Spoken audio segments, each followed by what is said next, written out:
সবকিছু তো আসলে দোষ চাপিয়ে দেওয়া হয় মেয়ের উপরে যে তোমার বাচ্চা হচ্ছে না। আটকে পাচ্ছেন প্রবলেম। একটা ছেলের কখনো কোনো সমস্যা হতে পারে না। অনেক ছেলে পেশেন্টের সাথে কথা বলে যেটা একটা ইম্পালস ভাইব যেটা পায়, শারীরিকভাবে সক্ষম, সুতরাং তার কোনো প্রবলেম হতেই পারে না। গাইনোকোলজিস্টের কাছে গেলে নাকি বার্থ কন্ট্রোল পিল দেয়, এটা কি সত্যি? পিল 5 থেকে 10 বছরও খাওয়া যায়। যে emergency pill is for emergency. এটা বছরে একটা দুটো বেশি খেতে পারবে না, বছরে। আর আমাদের এখন আমরা রোগী পাই যায় মাসে 5-6টা খেয়ে আসে। হাই লেভেলের হরমোন থাকে এটার মধ্যে। এটা আমরা বলি disease of teenage. Unusual hair growth হচ্ছে। আমরা বলি গোফের জায়গায় একটু হেয়ার গ্রোথ করা, এই ঘাড়ের এই দিকগুলো একটু কালচে হয়ে যাওয়া, তারপর মুখে অনেক সময় পিম্পল হয়, গ্র্যাজুয়ালি আপনার মাসিক অনিয়মিত হয়ে যাবে। এই হরমোনের জন্য আপনার বডি ওয়েটের উপর প্রভাব পড়বে, ব্রেনের উপর প্রভাব পড়বে। পিরিয়ড দিলে হরমোন ইমব্যালেন্স অথবা পিসিওএস, এই সমস্যাগুলো আজকাল প্রায় মেয়েদেরই থাকে। কিন্তু দুঃখের বিষয় হচ্ছে এই জিনিসগুলো নিয়ে কেউ ঠিকমতো কথা বলে না, তাই আমরাও ঠিকমতো বুঝতে পারি না আমাদের শরীর আসলে কি চাইছে। আজকের এপিসোডটা এভরি বাংলাদেশি ওমেনের জন্য, কারণ মেয়েদের স্বাস্থ্য নিয়ে আছে অনেক মিথ, কনফিউশন, মিসকনসেপশন। এই সব কিছু নিয়ে ডিটেলসে কথা হবে বাংলাদেশের অন্যতম অভিজ্ঞ গাইনোকোলজিস্ট প্রফেসর ডক্টর সেলিনা আক্তারের সাথে। বাচ্চা নাকি আপনারা আগে ডেলিভারি করে ফেলেন, এটার কারণটা কি? আচ্ছা, নর্মাল প্রসেস হচ্ছে একটা ডেলিভারি হতে 8 থেকে 12 ঘন্টা সময় লাগে। আমরা বলি সূর্যোদয় থেকে সূর্যাস্ত। 3টা পি থাকে আমাদের, পাওয়ার, প্যাসেজ, প্যাসেঞ্জার। পাওয়ারটা হচ্ছে জড়ের যে কন্ট্রাক্ট অথবা চাপ দেওয়ার যে শক্তি, সেটাকে আমরা পাওয়ার বলি। প্যাসেজ হচ্ছে বার্থ ক্যানেল, যে দিক দিয়ে বাচ্চাটা চলে আসবে। প্যাসেঞ্জার বাচ্চা নিজেই। এই 3টা যদি ঠিক না থাকে, নর্মাল ডেলিভারি হলে বাচ্চারও ক্ষতি হতে পারে, মায়েরও ক্ষতি হতে পারে। আপনার কাছে কি পোস্টপার্টাম ডিপ্রেশন নিয়ে পেশেন্ট আসে? প্রেগনেন্সির সময় যে তার সাথে যে অনিয়মগুলো হয়, তার সাথে যে ইনজাস্টিস গুলো হয়, এটা কিন্তু রিফ্লেক্ট করে। একটা ছোট রিকোয়েস্ট, যদি আমার কন্টেন্টস আপনাদের লাইফে ভ্যালু অ্যাড করে থাকে, ইনফরমেশন দিয়ে থাকে, তাহলে প্লিজ আমার চ্যানেলটি সাবস্ক্রাইব করুন। আমার মেইন এইম হচ্ছে সবসময় আপনাদেরকে value added informative contents present করা। আপনারা যত বেশি সাবস্ক্রাইব করবেন, আমি তত বেশি ইন্সপিরেশন পাবো আপনাদেরকে আরও বেটার কন্টেন্টস প্রেজেন্ট করার জন্য। So let's begin, enjoy the show. আসসালামু আলাইকুম ম্যাম, কেমন আছেন? ওয়ালাইকুম আসসালাম, ভালো আছি। ম্যাম, আমরা প্রথমেই একটা কোয়েশ্চেনে চলে যাই। আপনি তো এখন অনেক ধরনের পেশেন্টই দেখেন, আপনার যে স্পেশালাইজেশন সেখানেও কিছু পেশেন্ট দেখেন, আবার স্পেশালাইজেশনের বাইরেও কিন্তু অনেক পেশেন্টই আপনার কাছে আসে। So, বাংলাদেশে মেয়েরা আজকাল গাইনোকোলজিস্টের কাছে কেন আসে? মেইন কি কি কারণ থাকে? আচ্ছা, 1 নম্বর কারণ হচ্ছে ওরা মেয়ে। মেয়ে বলতেই গাইনিক ডক্টর লাগবে। তো যে আপনি বললেন যে আপনি তো গাইনোকোলজিস্ট, আরো অনেক পেশেন্ট দেখেন। তো একটা মজার ব্যাপার হচ্ছে যে মেয়েরা তাদের যে কোনো সমস্যা হোক, প্রথম কিন্তু গাইনিক ডক্টরের কাছেই চলে আসে। হ্যাঁ, জি। এবং এটা আমার ভালো লাগার জায়গা থেকে বলছি। অনেক সময় এমন কিছু জিনিস, এমন কিছু প্রবলেম তার হচ্ছে, সে জানে যে এটা আমার কাছে আসতে হবে না, তাও সে আসে। এসে শুধু আচ্ছা। বলে যে ম্যাডাম আপনি যাকে বলবেন আমি তাকেই দেখাবো, আমার না এই সমস্যাটা হচ্ছে। অথবা ধরেন আমি যেখানে প্র্যাকটিস করি, অনেক সময় সার্জিক্যাল কিছু প্রবলেম মেয়েটার থাকে, তো জি। সে তখন রিকোয়েস্ট করে ম্যাডাম আমি তো ছেলে ডক্টরই দেখাবো, সার্জনরা তো সাধারণত ছেলেই হয়, আপনি যদি আমার সাথে একটু থাকেন। মানে Wow. এরকম, মানে এটা আমি ভালো ওইটা লাগার হচ্ছে জায়গা থেকে বলছি। আপনাকে ভালো হ্যাঁ, লাগা যদিও থেকে, আমরা হ্যাঁ। স্পেশালিস্ট যারা, তারা নিজের সেক্টরে কাজ করতে পছন্দ করি, ওখানে কেউ ইন্টারফেয়ার করা ঠিক না।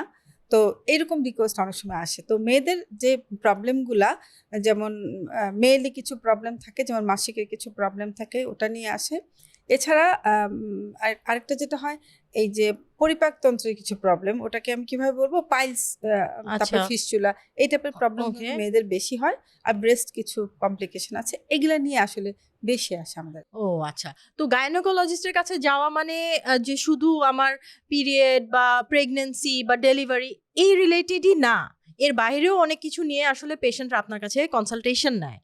আর যেহেতু আপনি অনেক মনে হয় সময় দিয়ে, আমি তো জানি আমি আপনার কাছেও গিয়েছি, আমিও আপনার একজন পেশেন্ট। সো আমি জানি যে আপনি অনেক সময় দিয়ে পেশেন্টদেরকে দেখেন।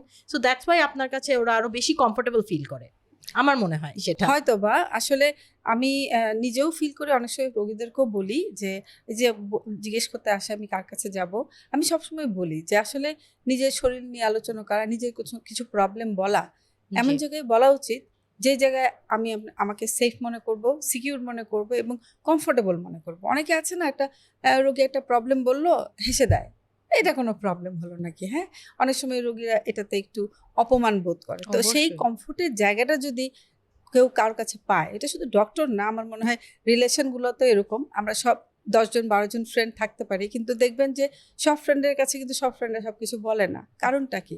কারণ হচ্ছে ওই যে একটা কমফোর্ট, কমফোর্ট জোন যদি মেয়েরা না পায় তাহলে সেখানে সে কমফোর্টেবল থাকে না, সেটা বাচ্চা হওয়ার সময় হোক অথবা কোনো শারীরিক প্রবলেমই হোক অথবা কোনো মানসিক প্রবলেমই হোক। মেয়েদের সমস্যা কেউ আসলে শুনতে চায় না, এটাও আরেকটা কিন্তু প্রবলেম। মেয়েদের পিরিয়ড নিয়ে কথা বলি, তো ইররেগুলার পিরিয়ডের কারণে তো অনেক মেয়েরাই আপনার কাছে আসে। মেইন কারণটা কি? ইররেগুলার পিরিয়ডের শুরুটা কোথা থেকে হয়?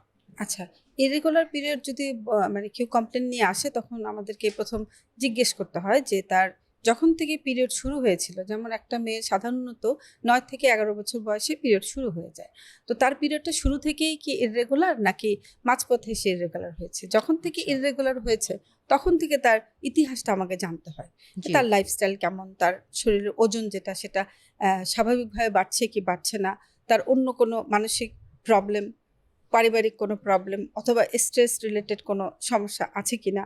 তারপর সে যদি ম্যারিড হয় তাহলে এক ধরনের কথা জিজ্ঞেস করতে হয়, আনম্যারিড হলে আরেক ধরনের কথা জিজ্ঞেস করতে হয়। কিছু মেডিসিন আছে যে মেডিসিনগুলো নিলে অনেক সময় পিরিয়ড বন্ধ থাকে, এটার মধ্যে অ্যান্টিসাইকোটিক মেডিসিনও আছে। তো এই সব কিছু জিজ্ঞেস করে দেন আমরা ওই পেশেন্টের জন্য কিছু ফিজিক্যাল এক্সামিনেশন তো অবশ্যই আছে এবং কিছু স্পেশাল টেস্ট আছে, সেই টেস্টগুলো করে তখন আমরা ডিসাইড করি যে ওই পেশেন্টটাকে আমি কি ধরনের চিকিৎসা দিব। ওকে, আচ্ছা। তো অনেক মেয়েদের আসলে ছোটবেলা থেকেই থাকে যে হেভি পিরিয়ড ফ্লোটা হয় অনেক হেভি, আবার অনেকের থাকে যে পিরিয়ড ফ্লো ঠিক নাই কিন্তু পিরিয়ড ক্র্যাম্পস অসম্ভব বেশি। এই দুইটা কারণ, যে হেভি পিরিয়ড আর পিরিয়ড ক্র্যাম্পস, এই দুইটা কি কোনো রিলেশন আছে কিনা? হ্যাঁ, হেভি পিরিয়ড এবং ক্র্যাম্পসের সাথে একদম খুবই একটা ক্লোজ রিলেশন আছে। কারণ যাদের খুব বেশি ব্লিডিং হয় সেই ব্লিডিংগুলোর একটা ইউটেরাস থাকে। হ্যাঁ, ইউটেরাসের এরকম ছোট একটা ন্যারো জায়গা থাকে যে দিক দিয়ে ব্লাডটা বের হয়ে আসে। যখন ওই রাস্তা দিয়ে যতটুকু ব্লাড বের হয় তার 3-4 গুণ বেশি ব্লাড বের হতে যায়, তখনই প্রবলেম হয়। তখন হয় কি ইউটেরাসটা একটু স্পাজম করে, স্কুইজ করে বের করার জন্য। আমার কাছে ডামিটা থাকলে ভালো দেখাতে পারতাম। তো যখন বেশি ব্লিডিং হয় তখন ইউটেরাসটা ট্রাই করে বেশি ব্লিডিংটা তাড়াতাড়ি বের করে দেওয়ার জন্য। তখন হয় একটা ক্র্যাম্প হয়, চাপ হয়। হ্যাঁ, ওইটা কি পেইন বলি। তো এই পেইনটাকে আমরা ডিসমেনোরিয়া বলি। ডিসমেনোরিয়ার বিভিন্ন রকম ভ্যারাইটি থাকতে পারে, অল্প হতে পারে, বেশি হতে পারে, এবং এটার বেশি পরিমাণ মানে এত বেশি সিভিয়ার হয় যে ওইটার জন্য আমাদের ডে টু ডে অ্যাক্টিভিটিস যেগুলো আমরা করি নর্মালি, উঠা বসা, খাওয়া দাওয়া, স্কুলে যাওয়া, অফিসে যাওয়া, সেই জিনিসগুলোও কিন্তু হ্যাম্পার হয়। তখনই কিন্তু আসলে ট্রিটমেন্টের দরকার হয়। অল্প একটু পেইন আসলে সবারই হয়। হ্যাঁ, সে কিন্তু যার ডিসমেনোরিয়া থাকে মানে বেশি ব্লিডিং থাকে, হেভি ফ্লো থাকে, তার কিন্তু পেইনটাও বেশি থাকে। তখনই কিন্তু আমাদের ইন্টারফেয়ার করতে হয়। এটা যদিও নর্মাল না, সে নর্মালাইজ করার জন্য যতটুকু কমফোর্টেবল তাকে রাখা যায় আমরা সেভাবে আসলে তাকে আমরা একটা গাইডলাইন দিই। এখানে কাউন্সিলিং এর একটা বিশাল ব্যাপার আছে, ফ্যামিলি হিস্ট্রি একটা ব্যাপার আছে, ফ্যামিলিতে যে থাকে, ও যে থাকে ফ্যামিলিতে, সেই ফ্যামিলিতে কারা আছে, কারা ওর আশেপাশে থাকে, তাদেরকেও কিন্তু কাউন্সিলিং এর একটা বিশাল ব্যাপার আছে। হ্যাঁ, জিনিসটা বুঝে নেওয়া যে আসলে পেইন লেভেলটা কতটুকু, সেটা দেখা গেল ফ্যামিলিতে আরো হয়তো 4-5 জন মহিলা আছেন, তারা হয়তো তাকে বুলি করলো যে আমাদেরও তো হয়, তোমার এত কিসের ব্যথা। হ্যাঁ, কিন্তু সব মানুষের শরীর তো মানে একরকম না, এক একটা মানুষের শরীর এক এক রকম। আমরা যে চিকিৎসা করি একটা পেশেন্টের, আমরা কিন্তু সব 5জন আসলেও আমার কাছে একই সমস্যা নেই, আমার ট্রিটমেন্ট কিন্তু 5 জনের জন্য 5 রকম হয়ে যাবে। কেন? কারণ আমরা যখন একটা রোগীকে ট্রিটমেন্ট করি শুধু রোগীর শরীরকে আমরা ট্রিটমেন্ট করি না, তার আশেপাশে যে পরিবেশ তাকে আমরা ট্রিটমেন্ট করি, তার আশেপাশের লোকজন আছে তাদেরকে আমরা ট্রিটমেন্ট করি। সুতরাং এই ট্রিটমেন্টটা কিন্তু আমাকে জেনারেলাইজ করলে চলবে না, স্পেসিফাই করতে হবে। আজকাল তো বাইরের দেশে সিমুলেশন মানে পিরিয়ডের পেইন কতটুক, এটার জন্য একটা মেশিন ছেলেদের বডিতে ফিট করে যে তোমরা ফিল করো যে এই পেইনটা আসলে কতটুক। এটা নাকি হার্ট অ্যাটাকের পেইনের মতো না, এরকম সিভিয়ার নাকি পেইন হয়, অনেকের ক্ষেত্রে হতে পারে। এবং সেটা প্রতি মাসে, হ্যাঁ প্রতি মাসে, বছরে একবার দুবার না, প্রতি মাসে। আর এই জিনিসটা সবাই মনে করে পিরিয়ড তো সবার হচ্ছে, এটা তো ঘরে ঘরেরই সমস্যা, কিন্তু আসলে যে ফিল করে, যে গো থ্রু করে, সে বলতে পারবে তার পেইনটা কতটুক পেইনফুল। পিরিয়ডের সাথে সাথে কিন্তু হাইজিনের ব্যাপারটা চলে আসে। তো হাইজিনের জন্য আমি বলবো যে হাইজিন মেনটেন না করার জন্য কি কি সমস্যা হতে পারে একটা মেয়ের? আচ্ছা, হাইজিন এখানে খুবই ইম্পর্টেন্ট। আমরা যখন স্কুলে ছিলাম তখন থেকে আমাদেরকে বলা হতো যে হাইজিন মেনটেন করতে হবে। মানে আমি স্কুলে ছিলাম অনেক বছর আগে, আমার বয়স যেহেতু অনেক মানে দেখলে তো একটু সেই মনে সময় হচ্ছে কিন্তু এই না। মাসিকের হ্যাঁ, যে ব্যাপারগুলা, জি তারপর হাইজিনের যে ব্যাপারগুলো এতটা কি বলবো স্বাধীন ছিল না জি বলা। হ্যাঁ, তো হাইজিন বলতে গেলে প্রথমে আসতে হবে যে একটা স্যানিটারি প্যাড ইউজ করা। হ্যাঁ, জি দাম বেশি না, স্যানিটারি প্যাডের দাম এখন বাংলাদেশেও অনেক কম। স্যানিটারি প্যাড ইউজ করা এবং এই প্যাডটা দিনে কমের পক্ষে 3 বার চেঞ্জ চেঞ্জ করা। করা। কারণ ওকে। যে ব্লাডটা বের হচ্ছে, রক্তটা বের হচ্ছে, কয়েক ঘন্টা পরেই কিন্তু তার যে ক্যারেক্টার সেটা চেঞ্জ হয়ে যাচ্ছে। এবং ব্লাড হচ্ছে is a very good media for germs. হ্যাঁ, তো একটুখানি ব্লাড পেলে সেখানে জার্ম খুব তাড়াতাড়ি গ্রো করে। আর যেহেতু মেয়েদের যে মাসিকের রাস্তা সেটা ব্যাক প্যাসেজ সবগুলো একসাথে, মেয়েদের ব্যাক প্যাসেজ সব একসাথে, সুতরাং যে কোনো জায়গায় ইনফেকশন চলে যাওয়া খুবই সোজা। পিছনে পায়ুপথ আছে, সামনে পেশাবের রাস্তা আছে, তো এই দুইটা জায়গায় কিন্তু ভালনারেবল ইনফেকশনের জন্য। জি সেই জন্য মাসিকের সময় হাইজিন মেনটেন করা ভেরি ভেরি ইম্পর্টেন্ট। এবং শুধু তাই না, এখান থেকে প্রজনন তন্ত্রের ইনফেকশনও হতে পারে। প্রজনন তন্ত্র মানে হচ্ছে ইউটেরাস, জি ইউটেরাসের সাথে 2টা টিউব থাকে। ইনফেকশনে অনেক সময় টিউব ব্লক হয়ে যায়। আমরা অনেক সময় পেশেন্ট ট্রিটমেন্ট করতে গিয়ে দেখি যে বাচ্চা হচ্ছে না কেন হচ্ছে না, তখন হয়তো টেস্ট করে দেখা গেলো 2টা টিউব ব্লক। কেন যে ব্লক সেটার কারণ কিন্তু কেউ বুঝতে পারে না। তো সম্ভবত এই মাসিকের সময় যারা আনহাইজিনিক থাকে আচ্ছা বিভিন্ন কারণে, ইচ্ছা করে হয়তো থাকে না, হুম, সে সমস্ত কারণে হয়তো ইনফেকশন ওখানে চলে যায়। সুতরাং এই ইনফেকশনের যে মানে ফেট সেটা কিন্তু অনেক মানে অল্প থেকে কিন্তু অনেক অনেক সিরিয়াস সিভিয়ার হতে কিছু পারে। হতে পারে। হুম। হাইজিন ফ্যাক্টরটাকে বেটার করার জন্য মেয়েরা আর কি ইউজ করতে পারে? আচ্ছা, মাসিকের সময় হাইজিন মেনটেন করার জন্য তো প্যাডের কথা বললাম যে অন্তত দিনে 3 বার প্যাড চেঞ্জ করতে হবে। আরেকটা যে তার মাসিকের রাস্তা সবসময় পরিষ্কার রাখতে হবে। শুধু 1 দিন 2 দিন অথবা মাসিকের সময়টা না, সবসময় তাকে পরিষ্কার থাকতে হবে। হ্যাঁ, আমি আগেই বলেছি মেয়েদের ব্যাক প্যাসেজ সব একসাথে। যদি টয়লেট করে একটা মেয়ে ভালো মতো ক্লিন না হয়, তাহলে টয়লেটের রাস্তা থেকে যে জার্মগুলা খুব সহজে সামনের দিকে চলে আসবে। কারণ একসাথে জি একই লেভেলে সব। জি হ্যাঁ, তারপরে যদি পেশাবের রাস্তা আমরা হুম, ক্লিন না রাখি, হুম, তাহলে সেখান থেকেও ইউরিন থেকেও ইনফেকশন আসতে পারে। জি জি তারপরে যে সহবাসের যে রাস্তা সেখান থেকে কিন্তু কন্টিনিউয়াস কিছু সিক্রেশন হয়, এটা নর্মাল, হতেই হবে। হুম আমাদের চোখ থেকে যেমন, মুখ থেকে হুম সিক্রেশন হয়, নাক থেকে সিক্রেশন হুম হয়, মাসিকের রাস্তা থেকে ঠিক তেমনই সিক্রেশন হয়। সো ওই আচ্ছা সিক্রেশনটা আমাকে পরিষ্কার রাখতে হবে, কারণ ওখান থেকেও কিন্তু লং টাইম যদি আমি একটা পেন্টি ইউজ করি অথবা লং হুম টাইম যদি আমি টয়লেটে না যাই, পানি কম খাই, তাহলে ওখানেও কিন্তু খুব তাড়াতাড়ি যে জার্মগুলো আছে সেই জার্মগুলো কিন্তু ইনফেকশন করতে পারে। আচ্ছা সুতরাং সবসময় মেয়েদের ক্লিন ক্লিন থাকতে হবে। থাকতে হবে। আর ইনফেকশনের জিনিসটা যদি আমি আরো বেটার বুঝতে চাই, এই সিক্রেশনের ব্যাপারটা যে বললেন, কোন লেভেলে গেলে বুঝবো যে না এখন আমার ইনফেকশন হয়ে গেছে? আচ্ছা, নোটিস করা মানে এই যে আপনি নিঃশ্বাস নিচ্ছেন, আমি হুম নিঃশ্বাস নিচ্ছি, আমরা কিন্তু নোটিস করছি না। না আমরা কখন বলি আমাদের শ্বাসকষ্ট হচ্ছে?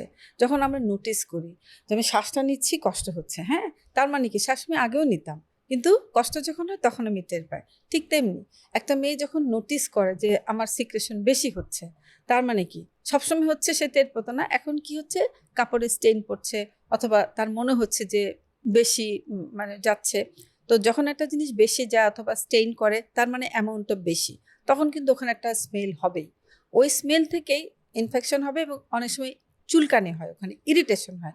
চুলকানি না হলেও তার মনে হবে একটা ডিসকমফোর্ট ওখানে আছে, মানে স্বাভাবিক সে ফিল করবে না। হ্যাঁ, মাসিকের রাস্তা সবসময় তার বডির ভিতরে ছিল, কিন্তু এমন কি হলো যে তার এখন মনে হচ্ছে মাসিকের রাস্তা আমার ভালো লাগছে না, তার মানে সামথিং ইজ দেয়ার, তখনই নোটিস করতে হবে। কিছু মানুষের থাকে যে ইউটিআই অনেক বেশি অনেক ঘন ঘন হয়, এইটাও কি হাইজিনের সাথে কোনো ফ্যাক্টর না অন্য কোনো কারণ? না, এটা একদম যে হাইজিনের সাথে রিলেটেড আমি সেটা বলবো না, কিছুটা তো অবশ্যই আছে।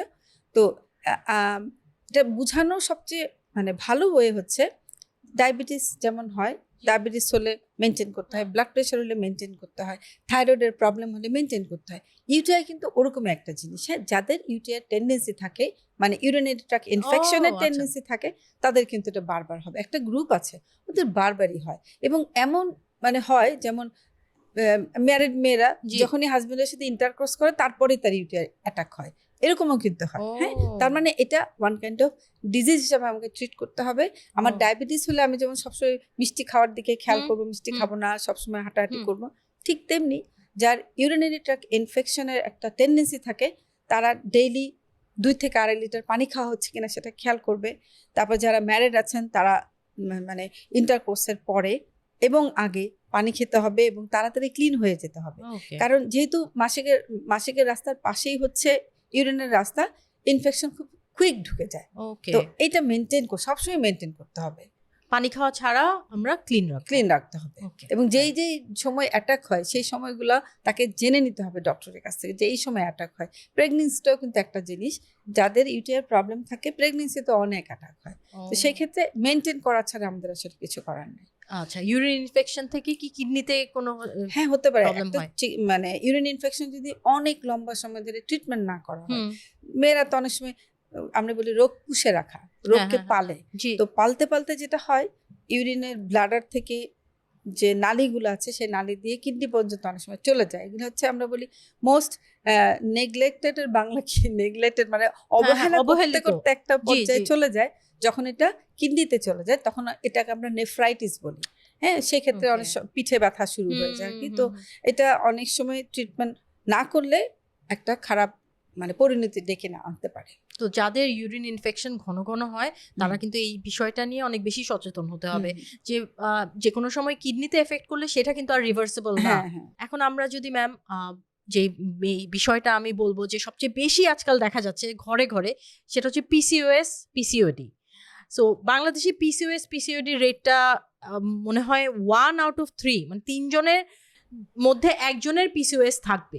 এই রেটটা কেন বাড়লো আর পিসিওএসটা কি আসলে? আচ্ছা, এটা হচ্ছে পিসিওএসটা হচ্ছে, এটা আমরা বলি ডিজিজ অফ টিনেজ। এটা কিন্তু শুরু হয় টিনেজ থেকে, যখন একটা বাচ্চার বয়স 11-12 বছর থাকে। এটা শুরু কিন্তু তখন থেকে। আমরা ডায়াগনোসিস করি অনেক পরে, 18-19 বছর অথবা 20 বছর যখন হয় তখন, কিন্তু শুরুটা হয় 11-12 বছর থেকে। তাহলে এটার কারণটা কি? এটার কারণই দেখা গেছে যে লেস ফিজিক্যাল অ্যাক্টিভিটি, তারপরে ফুড হ্যাবিট, তারপরে স্লিপিং প্যাটার্ন। তো এই জিনিসগুলো কিন্তু চেঞ্জ হয়ে গেছে। আমরা যারা 90s-এর বাচ্চা কাচ্চা, আমাদের এই যে যারা আছি, আমাদের যে সময় আমরা যেভাবে চলতাম সেভাবে কিন্তু ওরা চলে না। সবার হাতে একটা করে মোবাইল আছে। হ্যাঁ, ওরা গেমস খেলছে মোবাইল, ওরা কিন্তু নড়াচড়া করছে না। আমরা থাকছি এখন ফ্ল্যাট বাড়িতে কিন্তু বাচ্চাদের খেলার জায়গা থাকে না, মাঠ থাকে না, বাচ্চারা বাইরে যেতে পারছে না। তারপর খাবার দাবার অনেক সময় বাইরে, আমি নিজেও বাইরে কাজ করি, বেশিরভাগই বাইরে থেকে খাওয়া হচ্ছে। বাইরে থেকে খাওয়া হচ্ছে। আজকে বাচ্চার হয়তো রান্না ভালো লাগে না, বললো হ্যাঁ নিয়ে আসো ফুড পান্ডা। হ্যাঁ, জি জি জি আগে যেমন মায়েরা বাচ্চা থেকে ভয় দেখাতো, তুমি পড়াশোনা না করো তোমাকে খাবার দিব না। এখন কিন্তু সেই ভয়টা দেখাতে পারি না আমরা, কারণ কি ফুড পান্ডা আছে। তার মানে এটাই যে যখন ওদের ভালো লাগছে না, অথবা একা লাগছে, বাসায় তো অনেক সময় একা থাকে, অথবা কোনো কিছু যে কিছু হোক, ক্রাইসিস হোক, তখন মনে হলো না আমার একটু খেতে হবে। হ্যাঁ, ডিপ্রেশনে ভুগলেই কিন্তু মানুষের যে রিক্রিয়েশনের ফার্স্ট যে মানে প্রোডাক্ট সেটা হচ্ছে ফুড। হ্যাঁ, তো এই ফুড হ্যাবিটটা আমাদের চেঞ্জ হয়ে গেছে। আমরা ক্যালোরি যুক্ত খাবার বেশি খাই, আমাদের কম ক্যালোরি খাবার এখন খুব কম। বার্গার পিৎজাতে প্রচুর ক্যালোরি থাকে। তো এইটা একটা জিনিস। আরেকটা হচ্ছে যে আমাদের বাচ্চারা এখন অনেক রাত জাগে। ভোরে সকালে ওঠার যে একটা কালচার, সেই কালচারটা কিন্তু অনেক ক্ষেত্রে এখন নাই। বাধ্য হয়ে যারা স্কুলে পড়ে হয়তো যায়, বাট এরপরে কিন্তু এটা চেঞ্জ হয়ে যাচ্ছে। সুতরাং ঘুমটা হয় না, স্কুলে যায় যারা তাদেরও হয় না। সেটাই তো এই যে প্যাটার্নগুলা, এগুলাই কিন্তু আসলে পিসিওএস এর জন্য দায়ী। এবং চাইল্ডহুড অবেসিটি আমরা যেটাকে বলি, চাইল্ডহুড অবেসিটি কিন্তু এখান থেকে আসে। এবং যে সমস্ত বাচ্চারা মানে মোটা হয়ে যায় তাদের আস্তে আস্তে পিসিওএস চেঞ্জগুলো আসতে থাকে। এটাকে বলি ভিসিয়াস সাইকেল। মানে মোটা হওয়ার জন্য পিসিও হয়, আবার পিসিওতে এমন কিছু হরমোনাল চেঞ্জ হয়ে যায় যেটা আবার তাকে মোটা হওয়ার জন্য স্টিমুলেশন দেয়। জি জি। আর পিসিওএস আপনি বললেন যে ছোটবেলা থেকে এটা আসলে লক্ষণগুলো কিছু টের পাওয়া যায়। একদম ধরেন একটা টিনেজ বাচ্চা, তার পিসিওএস আছে কিনা, তার ফিজিক্যাল এক্সামিনেশন ছাড়া কি কোনো সিমটমস দিয়ে আমরা বুঝতে পারবো? একটা হচ্ছে যে মানে অতিরিক্ত মুটিয়ে যাওয়া, তারপর অনেক সময় তার পিরিয়ডটা একটু আস্তে আস্তে লেন্দি হবে। হ্যাঁ, আগে যে সময় তার পিরিয়ড হতো 25 থেকে 30 দিনে হতো, গ্র্যাজুয়ালি দেখা যাচ্ছে 35 দিনে চলে গেল। হ্যাঁ, অথবা ব্লিডিং এর যে অ্যামাউন্টটা সেটা অল্প অল্প করে কমে গেল। হ্যাঁ, আগে 4 দিন থাকতো, এখন হতো 2 দিন থাকছে, অথবা আগে 4 দিন থাকতো এখনো 4 দিন, কিন্তু রক্ত যাওয়ার যে পরিমাণটা সেটা কমে যাচ্ছে। হ্যাঁ, তারপরে যেটা হচ্ছে একটু মানে আনইউজুয়াল হেয়ার গ্রোথ হচ্ছে। হ্যাঁ, আমরা বলি গোফের জায়গায় একটু হেয়ার গ্রোথ করা, এই ঘাড়ের এই দিকগুলো একটু কালচে হয়ে যাওয়া, জি। তারপর মুখে অনেক সময় পিম্পল হয়, হুম, হেয়ার হুম, লস হয়, হুম। পিঠে পিম্পল হয়। তো আচ্ছা, এগুলো এক একজনের এক একটা সিমটম, আমরা সিনড্রোম বলি, আমরা পিসিওএস কে সিনড্রোম বলি। Syndrome syndrome. মানে অনেকগুলা সিমটমস মিলে সিনড্রোম হয়, ওয়াও। 10টা 12টা। হ্যাঁ, জি। আর এছাড়া যেটা একটা আছে ইমেজিং বলি আমরা, আলট্রাসোনোগ্রাফি। হুম। ওখানে ওভারিয়ান একটা ভলিউম আমরা দেখি, ভলিউম এত থেকে এত হলে আমরা পিসিও বলি আর কি। হ্যাঁ, ও। সেটাও আমরা দেখি। আর এমন কি হয়, আপনি কি এরকম পেশেন্ট পেয়েছেন যে সে চিকন, তারও পিসিওএস আছে? হ্যাঁ, বহুত পেয়েছি। আচ্ছা। চিকন কিন্তু পিসিওএস আছে, যদি অনেক সময় অনেকের মেটাবলিজম বেশি থাকে। হ্যাঁ, যাদের লো মেটাবলিজম তারা দেখা যাচ্ছে যে কম খেলেও মোটা হচ্ছে, কিন্তু অনেককে আপনি খেয়াল করবেন আপনার আশেপাশে আছে প্রচুর খায় কিন্তু মোটা হয় না। হ্যাঁ, তো ওদের মেটাবলিজম বেশি থাকে, কিন্তু লাইফস্টাইল তো তার আনহেলদি আছে। সুতরাং যারা শুকনো তাদের মধ্যে আমরা পিসিও পাই। আমরা যখন কথা বলি তার সাথে, তখন কিন্তু আমরা সব আবিষ্কার করি যে ও মোটা না, কিন্তু ওর যে লাইফস্টাইল সেটা কিন্তু পিসিও হওয়ার জন্য এনাফ। তখন আমরা টেস্ট করেও কিন্তু পাই, হরমোন লেভেল চেঞ্জ হয়ে যায়, ওভারিয়ান ভলিউম চেঞ্জ হয়ে যায়, সব পরিবর্তনগুলাই হয় তার মধ্যে। আর এই এই যে যারা চিকন তাদের মধ্যে পিসিওএস হওয়ার মেইন কারণটা হচ্ছে ওদের লাইফস্টাইল। জি। আচ্ছা, তাহলে আমি যদি বলি আপনাকে যে লাইফস্টাইল, এক্সারসাইজ, এগুলো দিয়ে কি পিসিওএস রিভার্স করতে পারবো? মানে পিসিওএস থাকবেই না আমার? হ্যাঁ, রিভার্স করা যায়, অবশ্যই করা যায়। যার শরীরের ওজন বেশি, সে যদি কম হলেও 5 কেজি কমায়, তখনও দেখেছি যে অনেক সিমটমস চলে যায়। মানে মোট কথা লাইফস্টাইল যদি ঠিক জায়গায় নিয়ে আসতে পারে, তাহলে পিসিওএস কিন্তু সম্পূর্ণ ঠিক হয়ে যায়। কিন্তু সে যদি আবার আগের লাইফস্টাইলে ফিরে যায়, তাহলে তার আবার পিসিওএস আবার আসবে। আসবে। ওকে। আর যে শুকনা, তার লাইফস্টাইলের মধ্যে কি কি চেঞ্জ করতে হবে তার পিসিওএস আছে? আচ্ছা, খাওয়া দাওয়াটা যে খাচ্ছে সে, সেটার প্যাটার্ন চেঞ্জ করতে হবে, healthy high calorie healthy food নিতে হবে। তারপরে তার ঘুমের প্যাটার্নটা ঠিক করতে হবে। ফিজিক্যাল অ্যাক্টিভিটি 10-15 মিনিট তাকে অবশ্যই লাফঝাপ করতে হবে।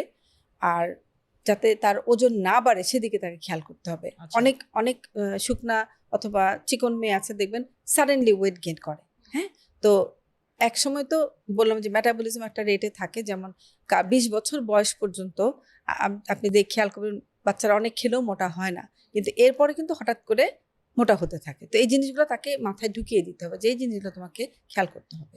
আমাদের এই প্রোগ্রামটা যারা দেখছে, যে মায়েরা আছে, তাদের মেয়েদের যাতে পিসিওএস না হয় সেই জন্য ওরা কি করতে পারে আর কি না করতে পারে? আচ্ছা, এটা একটা মজার কথা, যেটা হচ্ছে যে আমার চেম্বারে যখন মায়েরা বাচ্চাদের নিয়ে আসে, আমি কিন্তু বাচ্চাদেরকে কিচ্ছু বলি না, আমি ওদেরকে খুব অ্যাপ্রিসিয়েট করি, আদর করি, এবং তখন ওর সামনে ওর মাকে একটু আমি কথা বলি যে শুনেন, আপনার মেয়ের যে সমস্যা হয়েছে এটা আপনি রেসপন্সিবল, আপনাকে খেয়াল করতে হবে। হ্যাঁ, ও তো বাচ্চা, ও তো যেটা চাবে সেটা খেতে চাবেই, আপনি কেন দিবেন? হ্যাঁ, আপনার বাচ্চার হেলথ ঠিক রাখা, আপনার বাচ্চার মানসিক শান্তি ঠিক রাখা, ও কখন কি করবে সেটা আপনার দায়িত্ব। তার মানে ওর ফুডটা আপনাকে তৈরি করে দিতে হবে। আপনি যদি না পারেন, আপনি যদি ওয়ার্কিং হন, আপনাকে সেভাবে ব্যবস্থা করে দিতে হবে যাতে ও মানে ক্যালোরি কাউন্টটা ওর কম থাকে। 2 নাম্বার হচ্ছে সারাক্ষণ ওকে পড়াবেন না। হ্যাঁ, যখন আমি মাদেরকে বলি ওকে একটু খেলতে দেন, আপা কখন খেলবে, সকালে এই কোচিং, তারপরে এই কোচিং, ওই কোচিং, হিসাব দিতে থাকে। আমি তখন মাকে বলি শুনেন, আমরাও পড়াশোনা করেছি, হ্যাঁ, কিন্তু এই পড়াশোনার রুটিনের মধ্যে আপনাকে 2টা ঘন্টা ঢুকাতে হবে যাতে বাচ্চাটা লাফালাফি করতে পারে, খেলতে পারে, মাঠে না যাক। বাসায় একটা দড়ি কিনে দেন, দড়ি লাফ করুক। হ্যাঁ, বাসায় ট্রেডমিল কিনে দেন, অথবা একটা জিম ক্লাবে ভর্তি করিয়ে দেন। অনেক ক্লাব আছে ঢাকা শহরে, গ্রামে তো মাঠ আছে, বা ঢাকা শহরে অনেক মাঠ আছে, ক্লাব আছে যেখানে বাচ্চারা খেলে, আমার মেয়েও খেলে।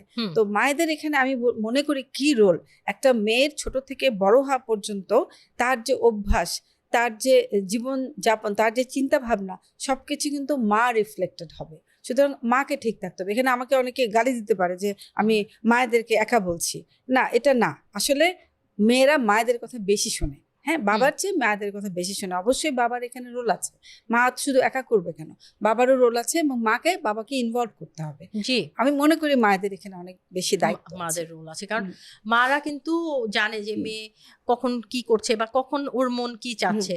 তো ওর সাথে কথা বলা বা ইভেন ওপেনলি ডিসকাশন, ওর স্ট্রেস লেভেলটাকে কমানোরও কিন্তু ইম্পর্টেন্ট আমার কাছে মনে হয়।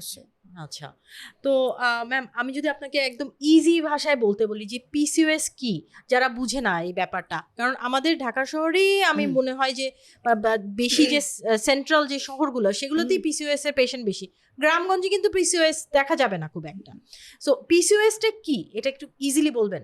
আচ্ছা, পিসিওএস হচ্ছে এমন একটা কন্ডিশন শরীরের, যেই কন্ডিশনটা শুরু হয় বাচ্চা বয়স থেকেই, টিনেজ থেকেই, এবং যেই কন্ডিশনের প্রথম মূল কারণ হচ্ছে তার ফুড হ্যাবিট, খাবারের অভ্যাস, তার জীবনযাপনের যে পদ্ধতি সেটা, এবং লেস অ্যাক্টিভিটি মানে শারীরিক কষ্ট অথবা পরিশ্রম যেটাকে বলা হয় সেটা কম। এটাই হচ্ছে একটা পিসিওএস। এবং এই জিনিসগুলো হলেই মেয়েদের শরীরের যে নর্মাল হরমোনের ব্যালেন্স থাকে সেই ব্যালেন্সটা উল্টায় যায়।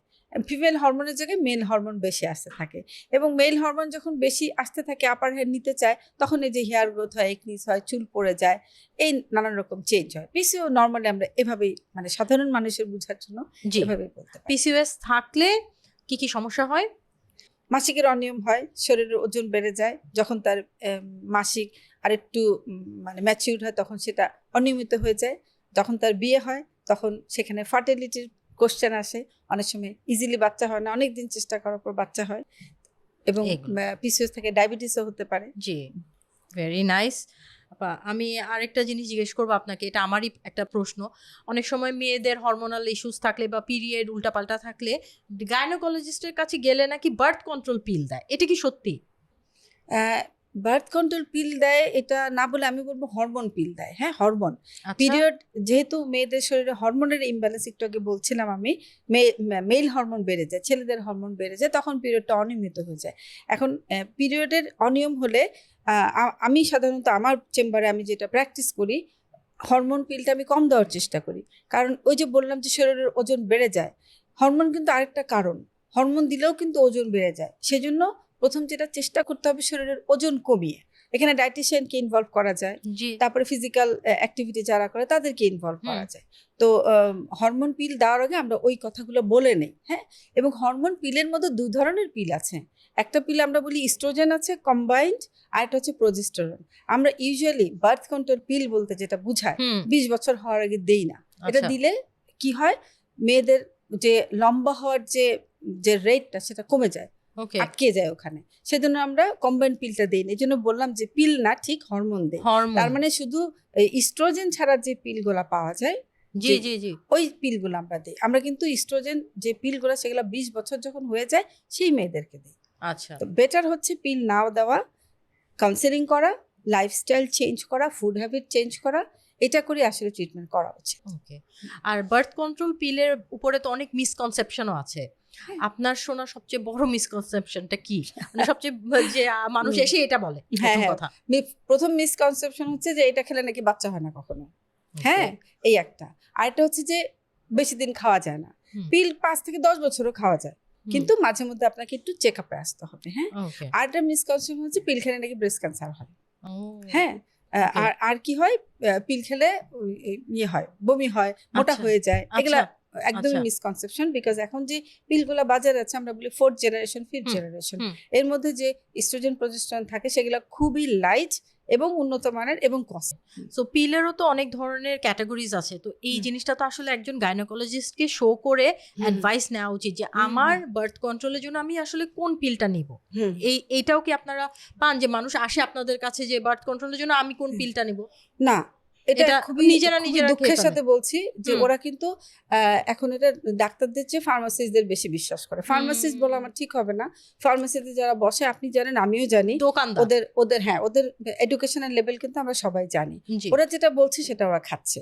দেখা গেল মানে ওর জন্য যে পিলটা দরকার সেটা না দিয়ে অন্য একটা পিল দিয়েছে। এবং আরো ডেঞ্জারাস যেটা আমি বাই দ্য বাই বলে ফেলি, অ্যাবর্টিফিশিয়াল যে মেডিসিন গুলো আছে, জি জি জি, এইটা এত ডেঞ্জারাস যে এটা মানে দোকান থেকে ঝালমুড়ি কিনে খাওয়ার মতো মানুষজন খাচ্ছে। অ্যাবর্শন পিল, অ্যাবর্শন পিল, এবং ওটা খেয়ে 2-3 বছর পরে যে প্রবলেমগুলো নিয়ে আমাদের কাছে আসছে সেগুলো তো আমি রিভার্ট করতে পারবো না। তো আপনার এই প্রোগ্রামের মধ্য দিয়ে আমি এটাও বলতে চাই যে ওভার দ্য কাউন্টার এভাবে টুকটাক মেডিসিন কিনে খাওয়া ঠিক না, যেখানে পিল ইয়ে করে। হ্যাঁ, পিলটা হচ্ছে হরমোন, এটার সাথে বিশাল সমস্যা হয় শরীরে এটা নিবে কি নিবে না, অ্যাকসেপ্ট করবে কি করবে না, খেলে কি কি ধরনের প্রবলেম হবে, কিছু ওয়ার্নিং সাইন আছে যেগুলা দেখলে আপনি এটা তখনই বন্ধ করে দিবেন। হ্যাঁ, সেই জিনিসগুলো জানতে হবে। আন্দাজি পিল খাওয়া ঠিক না। আবার অনেকে এরকমও দেখেছি যে তার হাজবেন্ড বিদেশে থাকে, 5 দিনের জন্য আসবে, শুধু ওই 5 দিনই সে পিল খায়, তারপরে কিন্তু খায় না, এবং প্রেগনেন্সি কিন্তু হয়েও যায়। তো এই মিসকনসেপশনগুলো মানুষের মধ্যে আছে। আমি রিকোয়েস্ট করব যে এই যে পিল, কন্ট্রাসেপটিভ পিল, এটা অবশ্যই একবার হলো ডক্টরের কাছে এসে শুনে বুঝে তারপর খাওয়া উচিত। আচ্ছা, তো এই ফার্মেসি থেকে যে কন্ট্রাসেপটিভ পিলগুলো নেয়, এরপরে বডি অ্যাকসেপ্ট করলো না, কি কি সাইন্স দেখাতে পারে? তার ব্লাডিং হতে পারে, হুম ব্লাইন্ডনেস ডেভেলপ করতে পারে, তারপরে তার ওই এম্বোলিজম হয়ে হার্ট ব্লক হতে পারে, ও বিকজ অনেক এটা তো কিছু হতে হরমোন। পারে। হ্যাঁ, এগুলো অনেক কঠিন কথা, বলতে গেলে হয়তো অনেকে বুঝবে না। আমরা কয়েকটা সাইন বলি, তো এই জি। সাইনগুলো অনেক সময় অনেকে খেয়াল করে, অনেকে খেয়াল করে না। পিল খাচ্ছে, হয়তো একটু ঝাপসা দেখছে, সে খেয়াল করলো না। সিভিয়ার মাথা ব্যথা হচ্ছে, ওটাও হয়তো সে পাত্তা দিল না। তো এই জিনিসগুলো ওয়ার্নিং সাইন, যেটা হলে ওই পিলটা সে খেতে পারবে না। Okay. ডক্টরের কাছে আসলে আমরা যখন বলে দেই, তখন ওরা এসব খেয়াল করে, আদারওয়াইজ কিন্তু খেয়াল করে না। হুম আরেকটা পিল তো হুম। এখন বাজারে খুব ফেমাস, সেটা হচ্ছে আফটার নাইট পিল, ওটাই বলছিলাম, emergency emergency contraceptive, this is যেটা অলসো ডেঞ্জারাস। হ্যাঁ, আমরা যখন ডেঞ্জারাস। মেডিকেল স্টুডেন্ট ছিলাম অথবা পোস্ট গ্রাজুয়েশনে পড়তাম, আমাদের তখন ওই পিলগুলো আবিষ্কার হয়, সেটা হবে 1999-2000 এর হুম। দিকে। তখন আমাদের কিন্তু বলেছিল ওরা, ওটা ওই মর্নিং আফটার পিল, যেটাকে হুম। ইমার্জেন্সি পিল হিসেবে আমরা জানি। তো বলেছিল যে emergency pill is for emergency, এটা বছরে একটা দুটা বেশি খেতে পারবে না বছরে। আর আমাদের এখন আমরা রোগী পাই যায় মাসেই 5-6টা খেয়ে আসে। তো this is very dangerous, high লেভেলের হরমোন থাকে এটার মধ্যে। এক কি মাসে হয়? যেই পরিমাণ হরমোন থাকে এটার মধ্যে সেই পরিমাণ হরমোন থাকে। সেই পরিমাণ হরমোন যদি আপনি নেন, আচ্ছা আপনার গ্র্যাজুয়ালি কি হয়, গ্র্যাজুয়ালি আপনার মাসিক অনিয়মিত হয়ে যাবে। এই হরমোনের জন্য আপনার বডি ওয়েটের উপর প্রভাব পড়বে, ব্রেনের উপর প্রভাব পড়বে, ভিশন সাইট সমস্যা হবে, অস্টিওপোরোসিস হবে, অনেক কিছু হবে। ওকে আচ্ছা। আর আরেকটা হচ্ছে অ্যাবর্শন, তো এখন জিনিসটা হচ্ছে যে অ্যাবর্শনের পিলগুলো ইজিলি অ্যাভেলেবল। হ্যাঁ। আপনার কি মনে হয় যে অ্যাবর্শন পিল ডক্টরের সাইন ছাড়া দেওয়া উচিত না, নাকি এটা আমার একটা মনে ফ্রি হয় উইলের দেওয়া মধ্যে উচিত না, থাকা উচিত? কারণ প্রথম যখন পিলগুলো বাজারে এসছে, এটা নিয়ে আমরা গাইনোকোলজিস্টরা অনেক কথা বলেছি, কিন্তু একবার যখন বাজারে চলে যায়, আমাদের দেশের ল অ্যান্ড অর্ডার তো আপনি জানেন, জি হ্যাঁ, জি জি। এগুলো কন্ট্রোল করা ভীষণ কঠিন। তো আমরা যারা এখন অনেক সিনিয়র, আমরা যে পেশেন্টগুলো পাই, অনেক সময় দেখি যে আর্টিফিশিয়াল ড্রাগ খেয়ে যে করেছে অ্যাবর্শন, সে অ্যাবর্শন করার আগে সে দেখে নেয়নি তার প্রেগনেন্সি আদৌ আছে কি নাই, একটা। 2 নাম্বার, প্রেগনেন্সিটা কোথায় আছে, টিউবে আছে না ভিতরে আছে, ভিতরে থাকলে সেটা ডিউরেশন কত। আমি এরকমও অনেক পেশেন্ট পেয়েছি, আমি বাচ্চা হচ্ছে না, তারপরে দেখা গেল অনেকদিন পরে আর্টিফিশিয়াল ড্রাগ খেয়ে হয়তো 2-3 বছর আগে বাচ্চা নষ্ট করেছে, তখন দেখা গেলো ইউটেরাসের ভিতর কিছু শ্যাডো দেখা যাচ্ছে, ছায়া দেখা যাচ্ছে।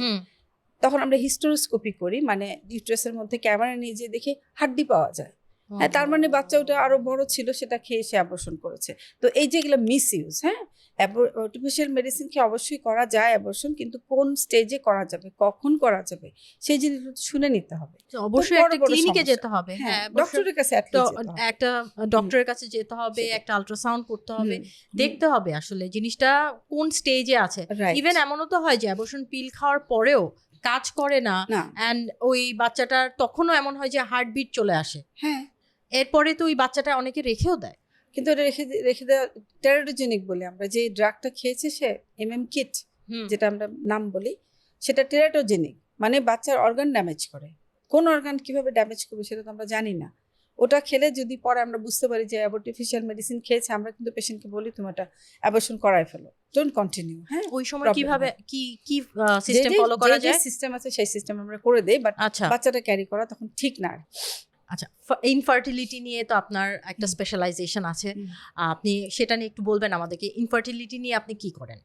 যে ইনফার্টিলিটি আমরা ট্রিটমেন্ট করি, প্রাইমারি ট্রিটমেন্ট যেগুলো সেগুলাই করি, তবে মোস্ট অফ দ্য কেসে দেখা গেছে ইনফার্টিলিটি যে ব্যাপারটা, সেটা নিয়ে অনেকের ইগনোরেন্স থাকে, জানে না। হ্যাঁ, কোন সময় থাকলে বাচ্চা হয়, কখন ডক্টরের কাছে আসতে হবে, কেন হয় না, সেই জিনিসগুলো নিজেরাও কিন্তু অনেক সময় বোঝা যায়। একটা মেয়ের মাসিক নিয়মিত হচ্ছে কিনা, সেই জিনিসগুলা অনেক সময় আমাদের কাছে যখন আসে, আমরা যখন ঠিক করে দেই, কথা বলি, হ্যাঁ, বুঝাই দেই, অনেক সময় সেই লাইফস্টাইল চেঞ্জ করলে কিন্তু হয়ে যায়, সেই মেথডসগুলো খেয়াল করলে হয়ে যায়। তারপরে যাদের ডিফিকাল্টিস হয়, সেই সমস্ত কাপলদেরই আমরা কিছু টেস্ট করি, টেস্ট করে প্রাইমারি ট্রিটমেন্টগুলো কিন্তু ইজিলি হয়ে যায়। আইভিএফ যেগুলো, সেগুলো অনেক পরে, হ্যাঁ, যাদের একদমই হচ্ছে না, তখন আমরা আইভিএফ এর যাওয়ার আগেও অনেক প্রসিডিউর আছে যেগুলা খুব সহজেই মানে ঠিক করা যায়, রেকটিফাই করা যায়, এবং আইইউআই পর্যন্ত আমরা করি। তো সেখানেও অনেক মানে ভালোই রেসপন্স পাওয়া যায়। কোন এজ পর্যন্ত ফার্টিলিটি ট্রিটমেন্ট করা যায়?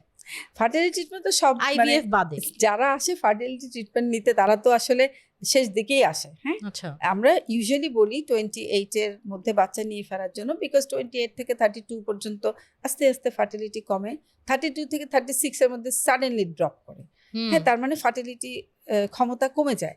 একটা মেয়ে জন্মের সময় নির্দিষ্ট পরিমাণ এগ নিয়ে কিন্তু জন্মায়, জি, ওর পরে ওটা বাড়েও না কিন্তু কমে। কমে। তো যত বয়স বাড়তে থাকে যেগুলা এগ থাকে সেটা আমরা বলি এইজিং। এইজ মানে বয়স্ক ডিম। বয়স্ক ডিমগুলো অত কোয়ালিটি ভালো থাকে না অ্যাকচুয়ালি। ও, হ্যাঁ, তখনই ন্যাচারালি আসলে বাচ্চা কনসিভ করতে পারে না। হ্যাঁ, আচ্ছা। 36 পর্যন্ত ভালো, বা 36 হয়ে গেলে তখন আমরা একটু মানে পেশেন্টদেরকে বলি যে Okay. বেশি ট্রাই না করে অন্য ফার্টিলিটি ট্রিটমেন্ট গুলো নেওয়া। সো দ্যাট মিনস 30-র পর থেকে মেয়েদের যে ডিম সেটার এইজিং শুরু হয়ে যায়। জি, আর এরপরে আপনি বলবেন যে অ্যাজ আ গাইনোকোলজিস্ট একটা মেয়ের 28 এর আগে বাচ্চা নিয়ে 28 থেকে 36 এর মধ্যে বাচ্চা নিয়ে। আজকাল তো মেয়েরা অনেক বিজি, হ্যাঁ, ওরা অনেক ক্যারিয়ার দেরি করে নিয়ে বাচ্চা বিজি। নেয়। হ্যাঁ, ওদের ক্যারিয়ার করতে হবে। হুম। আর ক্যারিয়ার করতে করতে এমন একটা বয়সে চলে আসে তখন কিন্তু আসলে বাচ্চা তখনই ফার্টিলিটি ট্রিটমেন্ট গুলা লাগে। এই জন্যই লাগে, আগে তো লাগতো না। এখন আচ্ছা। আমরা বেশি পাই একটাই কারণে, যেহেতু এখন মেয়েরা পড়াশোনা করছে, ক্যারিয়ার নিয়ে চিন্তা করছে, সংসার হয়তো শুরু করেছে কিন্তু বাচ্চা নেওয়ার প্ল্যানটা আরো পরে করছে। আবার যারা মানে চাকরি বাকরি শুরু করছে তারা আবার বিদেশে যাওয়ার প্ল্যান করছে। তো এই ধরনের নানা জটিলতা অনেক সময় 38-40 এরকম মেয়েদেরকে আমরা পাই। সবার যে একই সমস্যা হয় তা না। যাদের বডি ফিটনেস ভালো, যারা হেলদি লাইফ 35 এর পরে বাচ্চা হয় হয়, অনেক হয়, 40তেও হয়, but this is not regular. এই জন্য বলতে চাচ্ছি না হয়, হবে না কেন। হ্যাঁ, সেদিন শুনলাম ক্যাটরিনা কাইফের বেবি হয়েছে, ওর বয়স তো 42 রানিং, ওর বেবি হয়েছে। ওরাও তো অনেক ফিট, ওদের মতো ফিটনেস রাখতে বলে তো সমস্যা নাই, কিন্তু সমস্যাটা হচ্ছে আমাদের ফিটনেস খুব খারাপ। ফিটনেস খারাপ থাকলে ওই এগের উপরও এজিং প্রসেস যেগুলো সেগুলো বেশি হয়। আর হাউ অ্যাবাউট মেনদের যে বলবো যে ফার্টিলিটি, মেনের ফার্টিলিটি ট্রিটমেন্ট করা যায় বা মেনদের কি ফার্টিলিটি টেস্ট করা যায়? যে হাজবেন্ড ওয়াইফ 1 বছর ধরে ট্রাই করছে, বাচ্চা হচ্ছে না, মেয়ের রিপোর্টে কোনো সমস্যা নাই, নাকি হাজবেন্ডকে টেস্ট করা যায়? অবশ্যই করতে হবে, কারণ আমরা ফার্টিলিটি যে একদম একদম গ্রসলি সবার বোঝার জন্য যেটা বলি যে 100% যদি একটা কজ ধরি যে বাচ্চা কেন হচ্ছে না, তার মধ্যে 40% ছেলের দোষ, 40% মেয়ের দোষ, সমান সমান।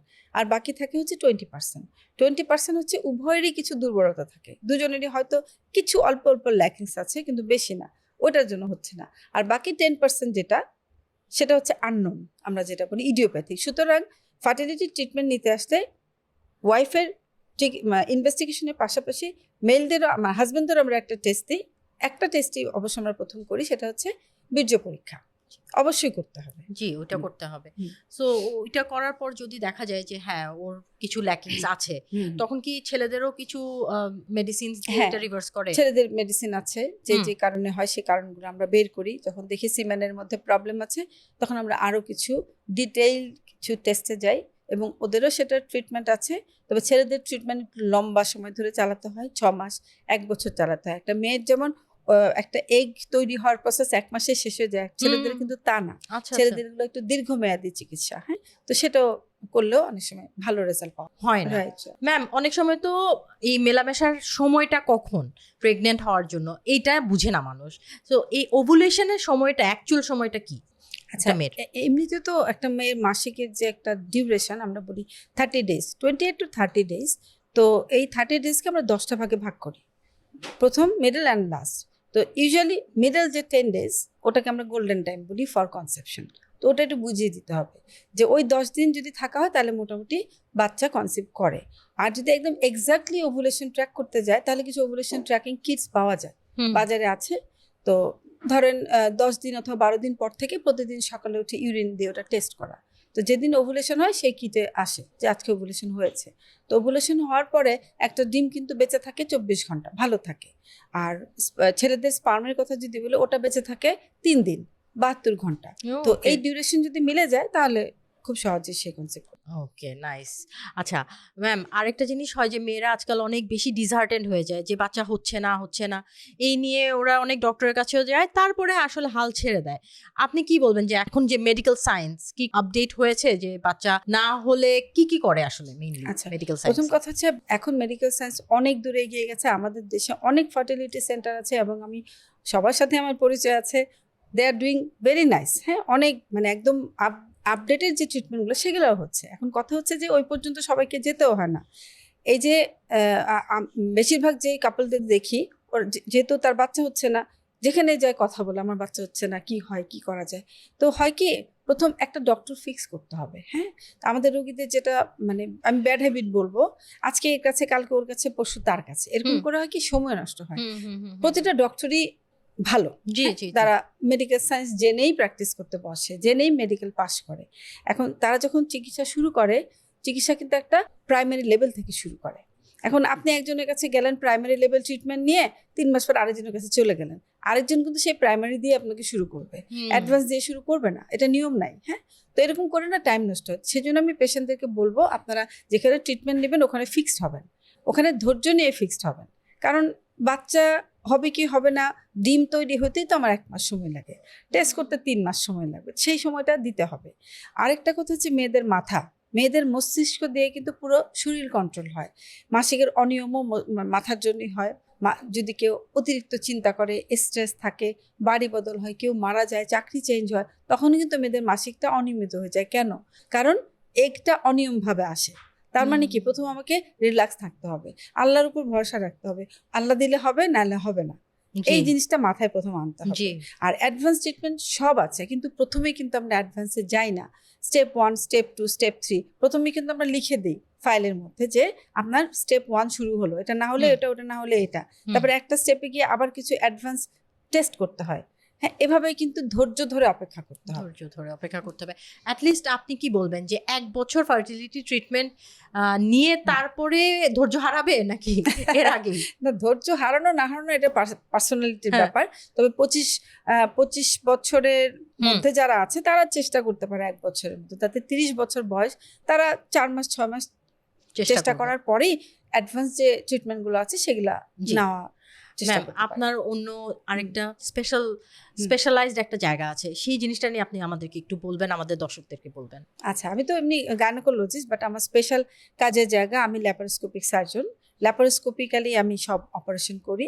যেমন ইনফার্টিলিটির কেসগুলো কিন্তু ল্যাপারোস্কোপি অনেক লাগে, যখন একটা পেশেন্টের বাচ্চা হয় না, প্লাস যে পিসিও নিয়ে আমরা অনেক কথা বলি। পিসিও কিন্তু একটা কন্ডিশন, যেই কন্ডিশনে রেগুলার যে মাসে মাসে এগ আসার কথা সেটা আসে না, তখন সেই জিনিসটা কিন্তু রেকটিফাই করতে হয় থ্রু ল্যাপারোস্কোপি। টিউব দুটা খোলা আছে কিনা, যদি পার্শিয়াল ব্লকেজ থাকে তখন আমরা কিন্তু ল্যাপারোস্কোপি দিয়ে ওপেন করি। এটা হচ্ছে একদম প্রাইমারি ট্রিটমেন্ট। আর আমি অ্যাডভান্স সার্জারি করি। যেমন অনেক সময় তো অনেক রোগ ওষুধ দিয়ে ভালো হয় না, তখনই তো আমাদের সার্জারির দরকার হয়। তো সেই সার্জারিগুলা, যে কোনো সার্জারি আমি ল্যাপারোস্কোপির মাধ্যমে করি। ল্যাপারোস্কোপি হচ্ছে, এটাকে বলি মিনিমাল এক্সেস সার্জারি, মানে এটা একদম 5 মিলিমিটার ছিদ্র দিয়ে সব অপারেশন করে আসা। পেটের মধ্যে 3 থেকে 4টা ছিদ্র হয়, আর ওই ছিদ্র দিয়ে আমরা সব অপারেশন কমপ্লিট করে আসি। এটা মডার্ন টেকনিক, এটার উপরে আমার স্পেশালাইজেশন, এটার উপরে পড়াশোনা, এবং এখন বর্তমানে আমি এটার উপরে বেশি কাজ করছি। ম্যাম, কি ধরনের পেশেন্ট আছে আপনার কাছে ল্যাপারোস্কোপির জন্য? ওভারিয়ান টিউমার আসে, তারপর জ্বরেও টিউমার হয়, সেটা আসে, জ্বরেও ফেলতে হয়, সেই চিকিৎসা। তারপর একটোপিক প্রেগন্যান্সি হয়, মানে সিজার ছাড়া যত ট্রিটমেন্ট অ্যাকচুয়ালি ল্যাপারোস্কোপি দিয়ে করা যায়। এটা তো মানে খুবই কম সময়ের জন্য পেশেন্টের থাকতে হয় হসপিটালে। আপনারা কি ফুল অ্যানেস্থেসিয়া দেন কিনা এটাতে? না, এটা ফুল অ্যানেস্থেসিয়া, হাফ অ্যানেস্থেসিয়া দুটো দিয়ে করা যায়। পেশেন্টকে সিডেশন দিতে হয়, আর এটার জন্য 24 ঘন্টার বেশি লাগে না। অনেক সময় ডে প্রসিডিউরও ছেড়ে দিই, সকালে অপারেশন করে রাতে ছুটি দিয়ে দিই। নাইস। খুবই মানে light operation, minimal big operation, but ফিলিংসটা হচ্ছে লাইট। ফিলিংটা, বিকজ আপনারা আপনাদের স্পেশালাইজড হ্যান্ড অ্যান্ড আই সবকিছু দিয়ে কিন্তু অপারেশনটা করেন। So very good. এটা তো আসলে বাংলাদেশে আপনি কোথায় করছেন এই অপারেশনগুলো? আমি বর্তমানে গুলশান 2 লেক ভিউ ক্লিনিকেই করছি, ওখানে আমার কাজের জায়গা, ওখানে আমি সকাল থেকেই কাজ করি। আর এছাড়া আমি ল্যাবেড হসপিটাল গুলশান 2-এ, ওখানেও কাজ করছি। তো এই দুইটাই আমার কাজের জায়গা অ্যাকচুয়ালি। ওকে, এটা নিয়ে থাকি, আর সময় পাই না। তাহলে আমাদের যারা দেখছেন তাদের যদি এরকম কোনো সমস্যা থাকে আপনার সাথে যোগাযোগ করতে পারে। এই দুইটা জায়গায়, যে মেজর দুইটা জায়গায় আপনি এই অপারেশন গুলো বা পেশেন্টকে পেট না কেটে যে অপারেশন সেগুলো আমি করছি আর কি। যদি জিজ্ঞেস করি আপনাকে, যে ফিমেলদের ব্যাপারে তো অনেক কথা বললাম, সবকিছু তো আসলে দোষ চাপিয়ে দেওয়া হয় মেয়ের উপরে, যে তোমার বাচ্চা হচ্ছে না। তো এই যে মেন্টাল স্ট্রেস মেয়েটার উপর দিয়ে যায়, কিন্তু মেল ফার্টিলিটিকে কিন্তু কেউ কোয়েশ্চেন করে না। মেল ফার্টিলিটি বাড়ানোর জন্য কিছু কি ছেলেটাও করতে পারে? আচ্ছা, এখানে একটা মানে আগে থেকেই মিথ যেটা চলে আসছে যে একটা ছেলের কখনো কোনো সমস্যা হতে পারে না। বিশেষ করে আমি অনেক ছেলে পেশেন্টের সাথে কথা বলে যেটা ইম্পালস ভাইব যেটা পাই, যে সে শারীরিকভাবে সক্ষম, সুতরাং তার কোনো প্রবলেম হতেই পারে না। মানে শারীরিকভাবে সক্ষম হলেই যে তার বীর্যেতে প্রবলেম থাকবে না, এটা কিন্তু একটা পুরোপুরি একটা ভুল ধারণা। হ্যাঁ, তো সেখান থেকে বুঝিয়ে আনাটা খুব ডিফিকাল্ট। ফার্টিলিটির পেশেন্টরা সব মানে বেশিরভাগ ক্ষেত্রে একা একা আসে। হ্যাঁ, হয়তো ফিমেল পার্টনার একা একা আসে। একা একা আসার দুইটা কারণ, একটা হচ্ছে মেল পার্টনার অনেক সময় লজ্জা থেকে আসে না, জি, 1 নম্বর। 2 নম্বর হচ্ছে সে রাগ থেকে আসে না। হ্যাঁ, ইগো ইগোর প্রবলেম থাকে। তো সবসময় পেশেন্ট যখন আসবে তখন আমি এটা করি, এবং আমার ছোট যারা আছে জুনিয়র ডক্টর প্র্যাকটিস করে তাদেরকে আমি তাই বলবো, সবসময় ফার্টিলিটি পেশেন্ট যারা আসে তাদেরকে একসাথে কথা বলতে হবে, একসাথে নিয়ে বুঝাতে হবে, কথা বলতে হবে। তারপরে একটা সেশন থাকে, দুজনকে আলাদা কথা বলতে হবে। কিছু ব্যাপার আছে আলাদা কথা বলে শুনতে হয়, কিন্তু আদারওয়াইজ দুজনের সাথে একসাথে কথা বলতে হবে। এবং এটা পেশেন্টের হাজবেন্ডকে অথবা যদি অন্য কোনো ফ্যামিলি মেম্বার থাকে ওদেরকে বুঝাতে হবে। ছেলেদেরও প্রবলেম হতে পারে, কি প্রবলেম হতে পারে। সবাই তো মানে বুঝার কথা না, যেহেতু সবাই ডক্টর না। শিক্ষিত মানুষরাও না বুঝতে পারে, শিক্ষিত হলেই ডাক্তারি বুঝতে হবে এমন কোনো কথা নাই। তো ওনাদেরকেও বুঝার, শিক্ষিতরা ভালো তাড়াতাড়ি বুঝায়, কিন্তু যারা একটু অর্ধ শিক্ষিত অথবা গ্রাম থেকে আসে, অন্য পেরিফেরি থেকে আসে, ওরা অনেক সময় বুঝতে চায় না, ডিফিকাল্ট হয়। তো এটা আমার মনে হয় আমরা যারা হেলথ প্রোগ্রামগুলো করি, আমরা যদি এই টপিকসগুলো বারবার বলি তাহলে হয়তো বুঝবে। ছেলেদেরও প্রবলেম হয় এবং ছেলেরা সেটা হয়তো মানতেও চায় না। ছেলেরা মেনলি বাচ্চাটা কিন্তু একটা কাপলের, মানে দুইজনেরই হচ্ছে, দুইজনই চাচ্ছে দেখে একটা বাচ্চাকে এই দুনিয়াতে আনা হচ্ছে। তো দুইজনের আই থিঙ্ক সিঙ্ক থাকাটা খুব ইম্পর্টেন্ট, যে দুইজনই আমরা বুঝবো যে কেন হচ্ছে না বা আমাদের কিভাবে আরো বেটার করতে পারি। ইভেন মাটা যখন প্রেগনেন্ট হয়ে যায়, মায়ের যখন ফার্স্ট ট্রাইমেস্টার চলে, সেই সময় কিন্তু ফ্যামিলি বা হাজবেন্ডের সাপোর্ট অনেক বেশি দরকার হয়। তো ফার্স্ট ট্রাইমেস্টারে আপনি তো অনেক পেশেন্টই দেখেন, ফার্স্ট ট্রাইমেস্টারে মেয়েদের কি কি সমস্যাগুলো হয় বেশি? আচ্ছা, প্রথম যে সমস্যাটা, তার সাইকোলজিক্যাল কিছু ইস্যু হয়। হ্যাঁ, যার মানে একদম যদি যার প্রথম বাচ্চা, কখনো মা হয়নি, তো সাইকোলজিক্যাল প্রবলেম কেন হয়? কারণ হচ্ছে সে নিজের মধ্যে একটা চেঞ্জ বুঝতে পারে। হ্যাঁ, এবং চেঞ্জগুলো তার কষ্ট মানে তার ভালো লাগছে না, খেতে পারছে না, বমি হচ্ছে, আরও শরীরে বিভিন্ন জায়গায় বিভিন্ন রকমের প্রবলেম হয়। তো এই প্রবলেম থেকে অনেক সময় সে ঘাবড়ে যাওয়া থেকে তার কিন্তু অনেক মানসিক চাপ আসে। 2 নম্বর হচ্ছে তার অনেক সময় মেজাজ চেঞ্জ হয়ে যায়। যেমন আমি গত পরশুদিন একটা পেশেন্ট দেখছিলাম, দেখাটাকে শেষ, হঠাৎ করে হাজবেন্ড আবার পিছনে ব্যাক করে এসছে। ওয়াইফ কিন্তু বের হয়ে চলে গেছে চেম্বার থেকে। আমাকে এসে বলছে যে ম্যাডাম, ওর মেজাজ এত মানে জঘন্য, আমাকে যাচ্ছে তাই গালিগালাজ করে, আমার সাথে এরকম মিসবিহেভ করে। তখন আমি বললাম যে আপনি আপনার ওয়াইফকে ডাকেন। বললেন না ম্যাডাম, ওকে কিছু বলার দরকার নেই। আমি বলছি না, ওকে কিছু বলবো না, আপনি ওকে ডেকে নিয়ে আসেন। তারপর ডেকে নিয়ে এসে বসছে। তখন আমি বলেছি যে প্রেগনেন্সিতে একটা জিনিস আছে, হ্যাঁ, এটাকে আমরা বলি মানে প্রেগনেন্সি মুড সুইং হয়, সেটা আপনাকে নিতে হবে। তখন হাজবেন্ড তাকেই বললাম যে ও রাগারাগি করবে, ও অন্যায় আবদার করবে, কিন্তু আপনাকে ওটা নিতে হবে, কারণ এটা তার মানে হরমোনের জন্য তার এই চেঞ্জটা হচ্ছে। আপনি যদি ওকে সাপোর্ট না করেন, তখন হবে কি এই ইফেক্টটা তার প্রেগনেন্সির পরেও হবে। আমরা অনেক সময় শুনি না পোস্টপার্টাম সাইকোসিস, ডেলিভারি হয়েছে কিন্তু পাগলামি করছে, বাচ্চা দেখতে পাচ্ছে না, বাচ্চাকে নিতে চাচ্ছে না। এই জিনিসটা কিন্তু একদিনে হয় না, এটা পুরো প্রেগনেন্সি জুড়ে ওই মেয়েটার সাথে যে বিহেভ করা হয়, মেয়েটাকে যেভাবে ট্রিট করা হয় ফ্যামিলিতে, তার হাজবেন্ড তাকে যেভাবে ট্রিট করে, তার শ্বশুর শাশুড়ি তাকে যেভাবে ট্রিট করে, সেই 9 থেকে 10 মাসের যে বিহেভিয়ার যে সামারি, ওটারই কিন্তু প্রকাশ ওখানে। তো এই জিনিসগুলো কিন্তু খেয়াল করতে হবে। একটা মেয়ে যখন প্রেগনেন্ট থাকে, সে কিন্তু মানে আমাদের ধর্মেও আছে, হ্যাঁ, একটা প্রেগনেন্ট মাদারকে কিন্তু আমাদের ধর্মেও রেসপেক্ট করা হয়। বিভিন্ন জায়গায় বিচার কাজেও কিন্তু প্রেগনেন্সিতে স্টপ করে দেয় সবকিছু। তার মানে মেয়েদের যখন প্রেগনেন্সি থাকে, তাকে অনেক রেসপেক্টের জায়গায় রাখতে হয়, তাকে অনেক সফটলি হ্যান্ডেল করতে হয়।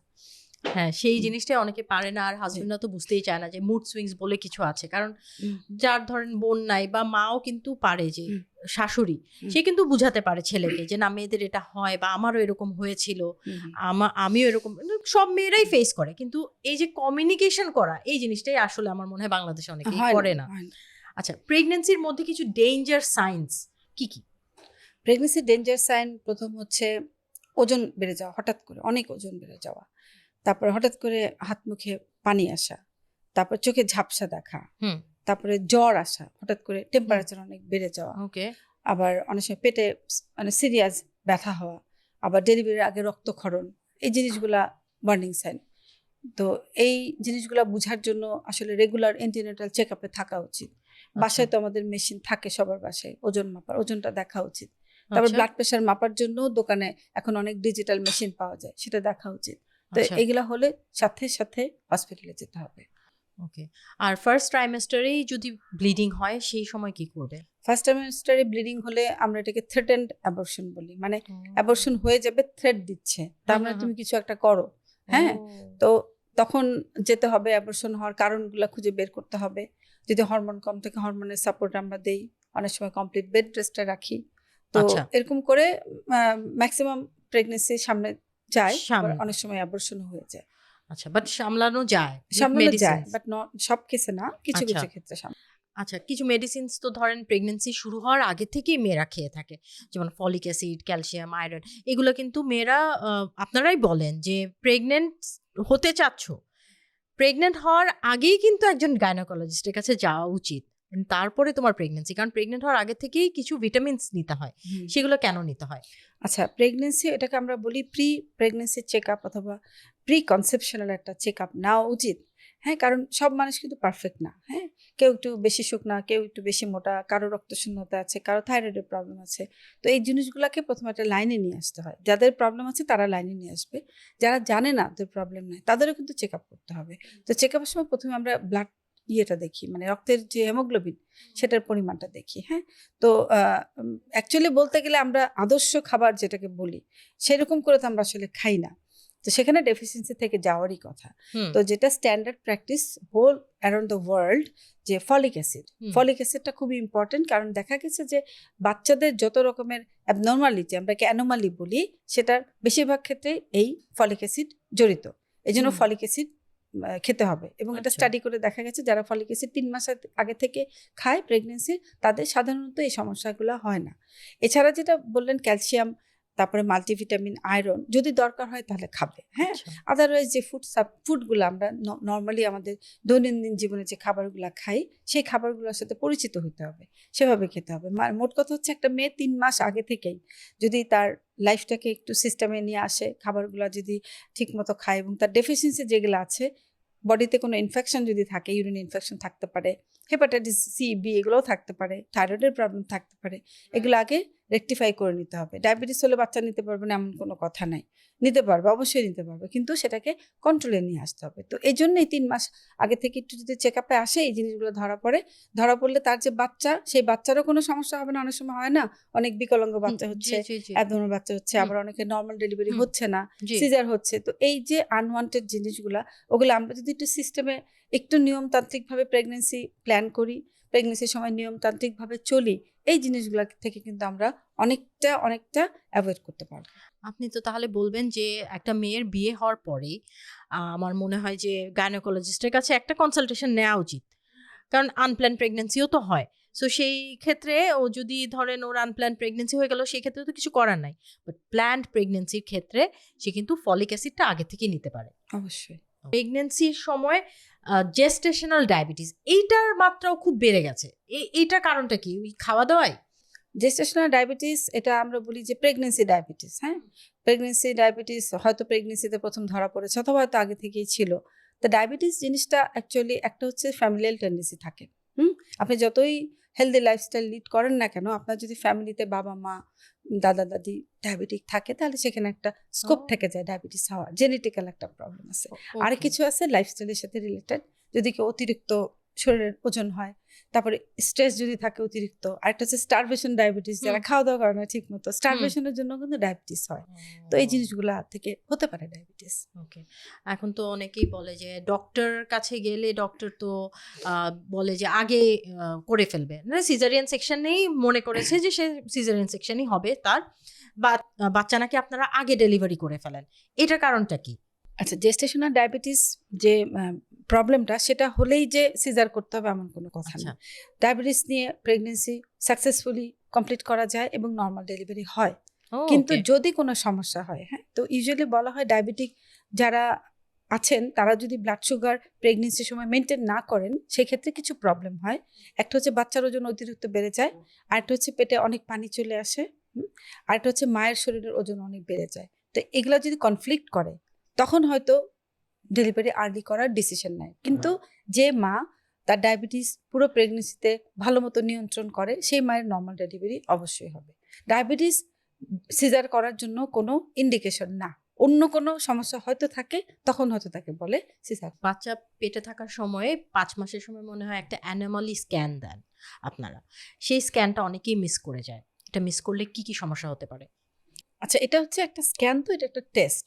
মিস করলে যে খুব বেশি ক্ষতি হয়ে যাবে এমন কিছু না, তবে কিছু রুলস তো থাকে, সেই রুলসগুলো আমরা ফলো করার চেষ্টা করি। হ্যাঁ, যেমন 20 সপ্তাহ 5 মাসে যদি আমি একটা স্ক্যান করি, অ্যানোমালি স্ক্যান, অনেক সময় বাচ্চাদের কিছু অ্যাবনর্মালিটি বোঝা যায়। যেমন হাত পা যদি বিকলাঙ্গ হয় সেটা বোঝা যায়। অনেক সময় আরো কিছু মানে আমি টার্মগুলো বললে হয়তো বুঝবে না, যেমন মাথার খুলি থাকে না, পেটের চামড়া থাকে না। হ্যাঁ, তো এই ধরনের কিছু অ্যানোমালি আছে যেগুলা বোঝা যায়। তো বোঝা গেলে অনেক সময় যেগুলা খুব বেশি অ্যানোমালি সেগুলো আমরা পেশেন্টদেরকে অপশন দিতে পারি যে টার্মিনেট করে ফেলা যায় আর কি। হ্যাঁ, অ্যানোমালি স্ক্যানটা যে সবার জন্য ম্যান্ডেটরি তা না, তো বিশেষ ক্ষেত্রে যাদের ফ্যামিলি হিস্ট্রি থাকে, তার হয়তো জায়ের বাচ্চা হয়েছে অথবা তার ভাইয়ের বাচ্চা অ্যাবনর্মাল হয়েছে, সেই সমস্ত ক্ষেত্রে, অথবা তার নিজের একটা অ্যাবনর্মাল বাচ্চা হয়েছিল, সে সমস্ত ক্ষেত্রে এটা ভেরি ইম্পর্টেন্ট যে 20 সপ্তাহের সময় একটা অ্যানোমালি করা উচিত। আদারওয়াইজ রুটিন নিয়ে আমরা করি, কিন্তু না করলে যে মহাভারত অশুদ্ধ হয়ে যাবে তা না, কিন্তু করলে ভালো। আজকাল জেন্ডার রিভিলের ব্যাপারে একটু বলবেন, মারা তো বা ফ্যামিলি তো জানতে চায় জেন্ডার কি বাচ্চার। আচ্ছা, তো জেন্ডার রিভিল নিয়ে এখানে একটা ব্যাপার আছে, এটা সবাই হয়তো জানে না। তো আমরা ছোট থেকে দেখে আসছি এই জেন্ডার রিভিল নিয়ে অনেক হসপিটালে গন্ডগোল হয়। হয়তো জেন্ডার বলেছে একটা, হয়েছে আরেকটা, তখন ভাঙচুর হয়। তো এগুলো বিভিন্ন কারণে ইদানিং যেটা নিয়ম হয়েছে, হাইকোর্ট থেকেই অর্ডার দেওয়া হয়েছে যে জেন্ডার যেন না বলা হয়। যে সোনোলজিস্ট সোনোগ্রাফি করছেন উনি কিন্তু বুঝতে পারে। হ্যাঁ, তো উনি যদি বলে আপনাকে সেটা ডিফারেন্ট ইস্যু, বাট কোথাও কিন্তু লেখারও নিয়ম নাই, হ্যাঁ বলারও নিয়ম নাই যে জেন্ডার কি, এটা জানতে চাওয়া ঠিক না। অনেক সময় সাইকোলজিক্যাল ইম্প্যাক্ট পড়ে। একজনের হয়তো 3টা মেয়ে বাচ্চা আছে, হ্যাঁ, আর একটা ছেলের জন্য সে ট্রাই করছে, যখন সে শুনবে এটাও মেয়ে, তখন কিন্তু সে সাইকোলজিক্যালি আপসেট হয়ে যাবে। তখন প্রেগনেন্সি 5 মাস, বাকি 5 মাস কিন্তু সেভাবেই থাকবে, ওই ইফেক্ট কিন্তু বাচ্চার উপরে পড়বে। এটা সাইন্টিফিক না বলা। সুতরাং জেন্ডার নিয়ে আসলে জিজ্ঞাসাবাদ না করাই ভালো। ওকে, আচ্ছা, আল্লাহর কাছে চাওয়া যেন সুস্থ বাচ্চা হয়। জি, অবশ্যই অবশ্যই, এটাই সবচেয়ে বড় চাওয়া, এটাই সবচেয়ে বড় পাওয়া, যে একটা সুস্থ বাচ্চা। আর অনেক সময় হয় যে বেবির লাস্ট মোমেন্টে এসে স্টিল বর্ন হয়ে যায়, এটার কারণটা কি হয়? লাস্ট মোমেন্টে স্টিল বর্ন হওয়ার যে প্রধান কারণ সেটা হচ্ছে ডায়াবেটিস। ডায়াবেটিস যদি টোটালি আনকন্ট্রোল থাকে তাহলে কিন্তু শেষের দিকে যে প্রবলেম হয়, আইউডি হয়, মানে মারা যায় বাচ্চা পেটের মধ্যে। আর তাছাড়া কিছু কনজেনিটাল অ্যাবনর্মালিটি থাকে, যেমন হার্ট প্রবলেম থাকতে পারে, লাংসের প্রবলেম থাকতে পারে, ওসব কারণে বাচ্চা মারা যায়। আর যেটা কারণ সেটা হচ্ছে ডেলিভারি প্রসেস যখন কমপ্লিকেটেড হয়, হ্যাঁ, ঠিকমতো মনিটর করা হয় না, অথবা কমপ্লিকেটেড হয়ে মনিটর থাকা সত্ত্বেও বাচ্চা অনেক সময় আমরা লুজ করি ডেলিভারি প্রসেসের সময়। অবস্ট্রাক্টেড লেবার যেগুলো হয়, ডিফিকাল্ট ডেলিভারিজ যেগুলো হয়, সেই জন্য বাচ্চা কিন্তু মারা যেতে পারে। ওইটা কি বেশিরভাগ সময় নর্মাল ডেলিভারির সময় হয়?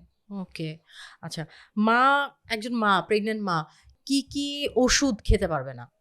আচ্ছা, কি কি ওষুধ খেতে পারবে না ওরকম পিন পয়েন্ট করে বলা একটু ডিফিকাল্ট। আচ্ছা, তার যখন যেটা প্রয়োজন হবে, হ্যাঁ, যেই প্রবলেম হবে সেই প্রবলেমের জন্য ডিফারেন্ট টাইপ অফ ওষুধ থাকে। সেই ওষুধের মধ্যে কিছু আছে ক্যাটাগরি এ, বি, সি। আমরা সি পর্যন্ত ইউজ করি, ডি ক্যাটাগরিতে চলে গেলে আমরা কোনো মেডিসিন ইউজ করতে চাই না। সেভাবে সে দিক দিয়ে চিন্তা করে যদি কোনো মেডিসিন লাগে সেটা আমরা খোঁজ দিয়ে দেখি যেটা কোন ক্যাটাগরিতে আছে, সেই ক্যাটাগরি যদি পড়ে তাহলে আমরা ইউজ করতে বলি, আদারওয়াইজ করি না। অ্যান্টিসাইকোটিক মেডিসিন কিছু আছে যেগুলো হচ্ছে ইউজ করা যায় না, কিন্তু ওর এক্সচেঞ্জে অন্য ওষুধ, ডিপ্রেশন যেগুলো দেয়। তারপর আরো কিছু আছে, আমরা বলি ব্লাড তরল করার মেডিসিন, কিছু আছে দেওয়া যায়, কিছু দেওয়া যায় না। তারপর ডায়াবেটিস, হার্টের সমস্যা যাদের আছে, হ্যাঁ, তাদেরও কিছু মেডিসিন আছে যেটা দেওয়া যায়, আর কিছু দেওয়া যায় না। তারপর ডায়াবেটিস যাদের থাকে তাদের মুখে যে আমরা বলি ডায়াবেটিসের ওষুধ, সেগুলো খাওয়া যায় না, তখন আমাদেরকে ইনসুলিনে শিফট করতে হয়। এগুলো আমরা তখন যখন যার যেটা প্রবলেম সেটা আমরা অ্যানালাইসিস করি। ওকে ম্যাম, এখন আমরা সবচেয়ে কি বলবো বার্নিং টপিক, যেটা হচ্ছে আমাদের C section versus normal delivery. আপনি কিন্তু অনেক নর্মাল ডেলিভারি করেন, আর এটার জন্য আপনি অনেক রেসপেক্টেড, ফেমাসও, যে আপনার হাতে অনেক নর্মাল ডেলিভারিজ হয়। সো নর্মাল ডেলিভারিজ এখন যে আজকাল হচ্ছে না, সব হসপিটালের কথাই বলবো, ইভেন গ্রামগঞ্জেও বলবো, নর্মাল ডেলিভারিজ না হওয়ার কারণটা কি? আচ্ছা, কারণ কিন্তু আমরা নিজেরা জানি কারণ, তাও আমরা ডক্টরদেরকে বারবার জিজ্ঞেস করি, ডক্টরদেরকে একটু বিব্রত করি, কিন্তু আমরা নিজেরা যারা পেশেন্ট আছে তারাও কিন্তু নিজেদেরকে জিজ্ঞেস করতে পারি আমার কেন নর্মাল ডেলিভারি হয় না। তা আমি যেহেতু প্রাইভেট প্র্যাকটিস করি, মেডিকেল কলেজে আমি দীর্ঘ 14 বছর কাজ করেছি, তা আমার যেটা অভিজ্ঞতা, আমাদের দেশের লোকজনের একটা ইমপ্রেশন থাকে যে প্রফেসর সে আমার নর্মাল ডেলিভারি করবে, এবং এটা নিয়ে অনেক ঝামেলা হয়, ক্যাওয়াজ হয়। এখন একটা কথা হচ্ছে যে নর্মাল ডেলিভারি ইজ নর্মাল, এটা নর্মালি হবার কথা, নর্মাল প্রসেসে একটা নির্দিষ্ট সময় পরে নর্মাল ডেলিভারি হবে। তো সেই নির্দিষ্ট সবটুকু সময় কিন্তু একটা প্রফেসর যে থাকে হায়ার লেভেলে সে কিন্তু টাইম দিতে পারবে না, তার যে জুনিয়র ডক্টর সেট করা থাকে তারা থাকবে। এটা একসেপ্ট করতে হবে প্রথম, যে আমার নর্মাল ডেলিভারির সময় ডক্টরের যে প্রোটোকল তৈরি করা আছে আমাকে সেটা মানতে হবে। আর যেটা প্রবলেম, আমার প্রোগ্রাম যদি কোনো ডক্টর দেখে থাকে সে হয়তো আমার উপর রাগ করতে পারে।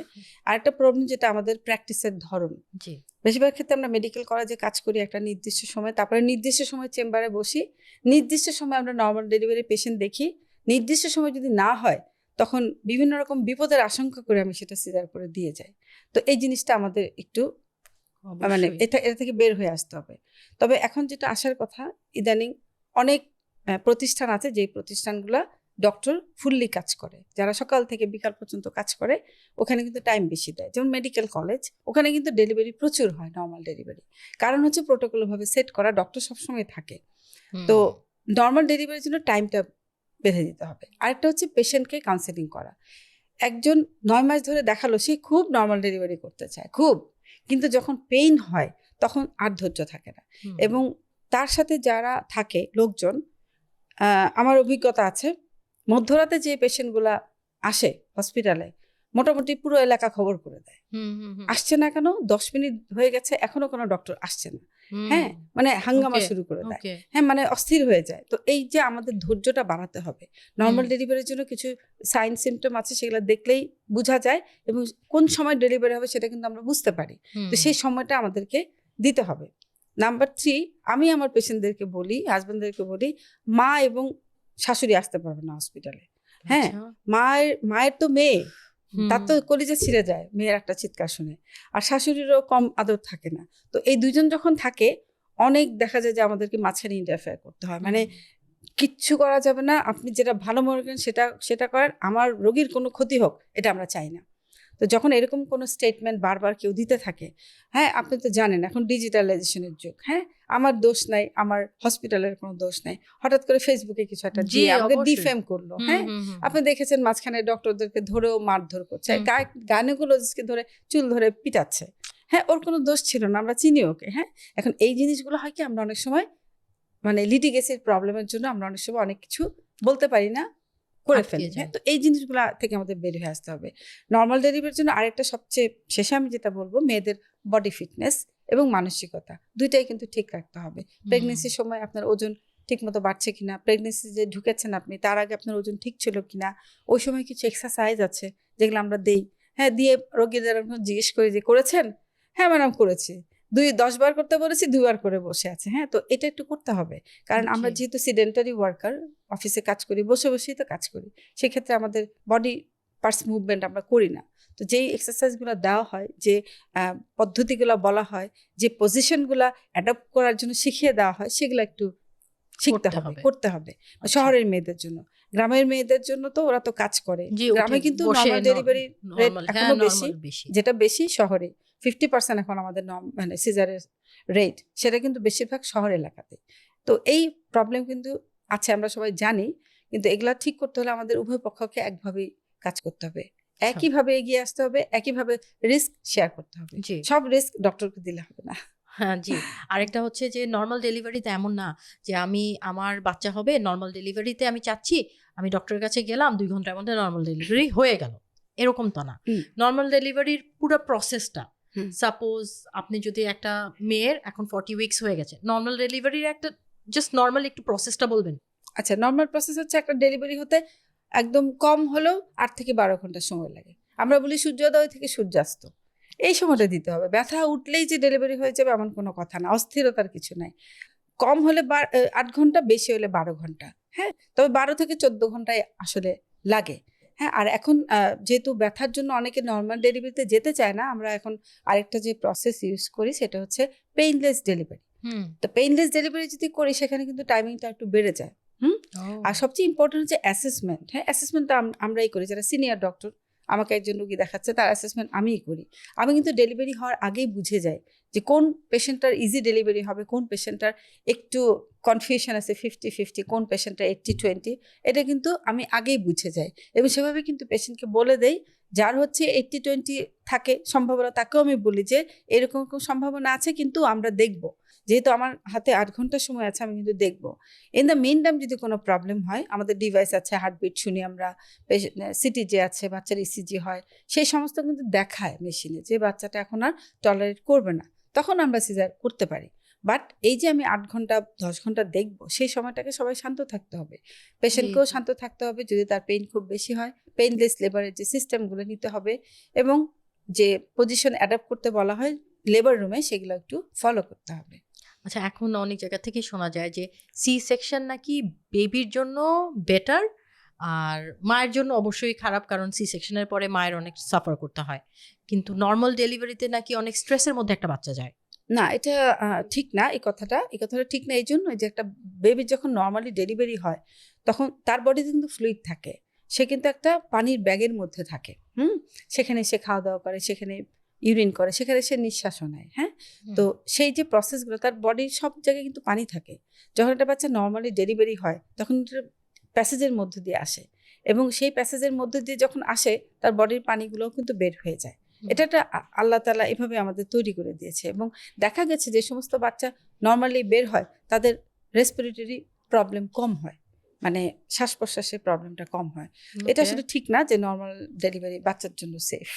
আচ্ছা, তো নর্মাল ডেলিভারি আর সি সেকশন ডেলিভারির বাচ্চাদের মধ্যে কোনো ডিফারেন্স আছে নাকি? ডিফারেন্স আছে। সি সেকশন বেবিদের ওই যে বললাম শ্বাস প্রশ্বাসের একটু সমস্যা হতে পারে, আরডিএস হতে পারে। তো সি সেকশন যে সমস্ত ক্ষেত্রে করা হয়, অবশ্যই বাচ্চাকে সেফলি বের করার জন্য করা হয়। আমরা তো সেজন্যই করি। হ্যাঁ, বাচ্চাকে সেফলি বের করে আনার জন্যই করি। তো ওটা যদি কেউ মিসকনসেপশন নিয়ে থাকে যে বাচ্চাকে সেফলি বের করার জন্য সিজার করেছে, তার মানে সিজারটা বাচ্চার জন্য ভালো, এটা ঠিক না। এটা হচ্ছে আমরা বলি 3P, 3টা পি থাকে আমাদের: পাওয়ার, প্যাসেজ, প্যাসেঞ্জার। তো পাওয়ারটা হচ্ছে জড়ের যে মানে কন্ট্রাক্ট অথবা চাপ দেওয়ার যে শক্তি, সেটাকে আমরা পাওয়ার বলি। প্যাসেজ হচ্ছে বার্থ ক্যানেল, যে দিক দিয়ে বাচ্চাটা চলে আসবে, আর প্যাসেঞ্জার বাচ্চা নিজেই। এই তিনটার যদি ঠিক না থাকে, নর্মাল ডেলিভারি হলে বাচ্চারও ক্ষতি হতে পারে, মায়েরও ক্ষতি হতে পারে। তো যদি আমাদের প্যাসেজ ন্যারো থাকে, তখনই কিন্তু বাচ্চার ক্ষতি হবে, ডেলিভারির সময় ইনজুরি হবে। তো সেই জিনিসগুলো অ্যাসেস করতে হবে আগে থেকে। আচ্ছা, প্রথম বাচ্চা যদি হয় সি সেকশনে, দ্বিতীয় বাচ্চা কি নর্মাল ডেলিভারি হতে পারে? হতে পারে। সি সেকশন প্রথম বাচ্চা কেন হয়েছিল সেটা আমাকে জানতে হবে। যদি মা নিজে ইচ্ছা করে সি সেকশন করে থাকেও কোনো ইন্ডিকেশন ছাড়া, সেক্ষেত্রে দ্বিতীয় বাচ্চা নর্মালি অবশ্যই হতে পারে। যদি উল্টা বাচ্চার জন্য সিজার করে থাকে, সেজন্য হতে পারে। অনেকের আগে আগে ওয়াটার ব্রেক হয়ে যায়, সে ওয়াটার ব্রেক হয়ে গেলে অনেক সময় পানি যেহেতু বের হয়ে যায়, বাচ্চা খুব তাড়াতাড়ি ডিসচার্জে চলে যায়, অনেক সময় সিজার করা লাগে। তো এই সমস্ত জিনিসগুলা অ্যাসেস করে দেখব।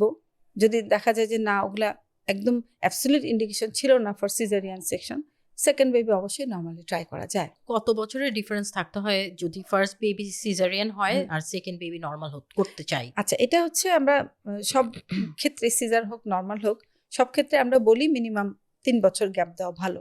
কিন্তু আর্লি যদি কেউ কনসিভ করে ফেলে, কোনো ক্ষতি হয় না। 6 মাস লাগে অ্যাকচুয়ালি সমস্ত হিল হতে। তো এরপরে প্রেগনেন্সি নিলে ক্ষতি হয় না, কিন্তু ক্ষতি যেটা আমরা বলি যে গ্যাপ দিলে যেটা ভালো, মায়ের বডি যে ক্ষয়টা হয়, যে প্রবলেমগুলো হয়, সেটা সে রিকভারি করতে পারে 3 বছরের মধ্যে। ম্যাম, আপনার কাছে কি পোস্টপার্টাম ডিপ্রেশন নিয়ে পেশেন্ট আসে? অনেক আসে।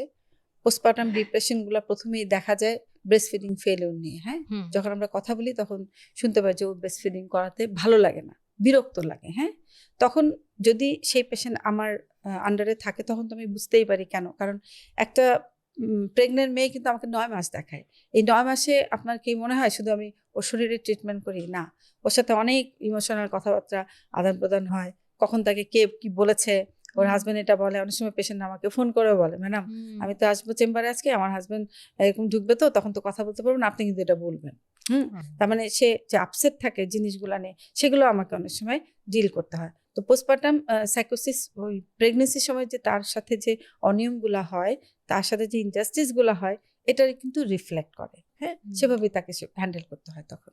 তো পোস্টপার্টাম ডিপ্রেশনের যে মারা আছে তাদের মধ্যে কি কি সাইন্স দেখলে একজন ফ্যামিলি মেম্বার তাকে দ্রুত একজন কনসালটেশনের কাছে নিয়ে আসবে? আচ্ছা, কনসালটেন্টের একটা হচ্ছে কাছে। ব্রেস্ট ফিডিং হুম। ঠিক মতো করাবে না। নাম্বার 2, সে অনেক সময় রাগারাগি করে, চেঁচামেচি করে, তার ঘুম হয় না, ঘুমাবে না, আবার কিছু অ্যাবনর্মাল বিহেভ করবে, অনেক সময় খুব বেশি পরিষ্কার করার চেষ্টা করবে, আবার অনেক সময় নোংরা থাকবে, মানে বিভিন্ন ভ্যারাইটিস ভাবে আমরা পাই। ওই চেঁচামেচির যে ফর্মটা সেটাই বেশি পাই আর কি। আচ্ছা, তো নর্মাল চেঁচামেচিও করতে পারে, তার রাগও থাকতে পারে, তার দুঃখও থাকতে পারে, তাকে কেউ হেল্প করছে না। হ্যাঁ, বাট এটা যে পোস্টপার্টাম ডিপ্রেশন, এইটা ডিস্টিংগুইশ করব কিভাবে? যখন যে চেঁচামেচি যখন করে তখন ফ্যামিলি মেম্বার অস্থির হয়ে যায়, তখন হয়তো নিয়ে আসে। আবার অনেক সময় পেশেন্টরা নিজেরাও মানে ত্যক্ত বিরক্ত হয়ে চলে আসে, কারণ যখন সে একটা মানুষ মানে পোস্টপার্টাম সাইকোসিসে ভোগে, তার শরীরেও কিন্তু অনেক রকমের চেঞ্জ হয়।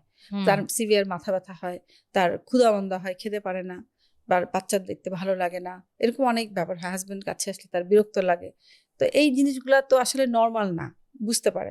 অনেক সময় ফ্যামিলি মেম্বাররাও নিয়ে আসে, অনেক সময় পেশেন্ট নিজেও চলে আসে। আচ্ছা, ডেলিভারির পর তো অনেক উইকনেস, হরমোনাল চেঞ্জেস থাকে, এগুলোর কারণেও কি পোস্টপার্টাম ডিপ্রেশন হয়? হ্যাঁ, অবশ্যই। প্রেগনেন্সি মুড সুইং যে কারণে হয়, সেই কারণেই এটা হয় অ্যাকচুয়ালি। কারণ হরমোনগুলো তো ডেলিভারির পর সাট করে কমে যায় না। হরমোন নরমালি কমতেই লাগে 21 দিন। 21 দিন পর্যন্ত তো সে এই রিস্কে থাকে।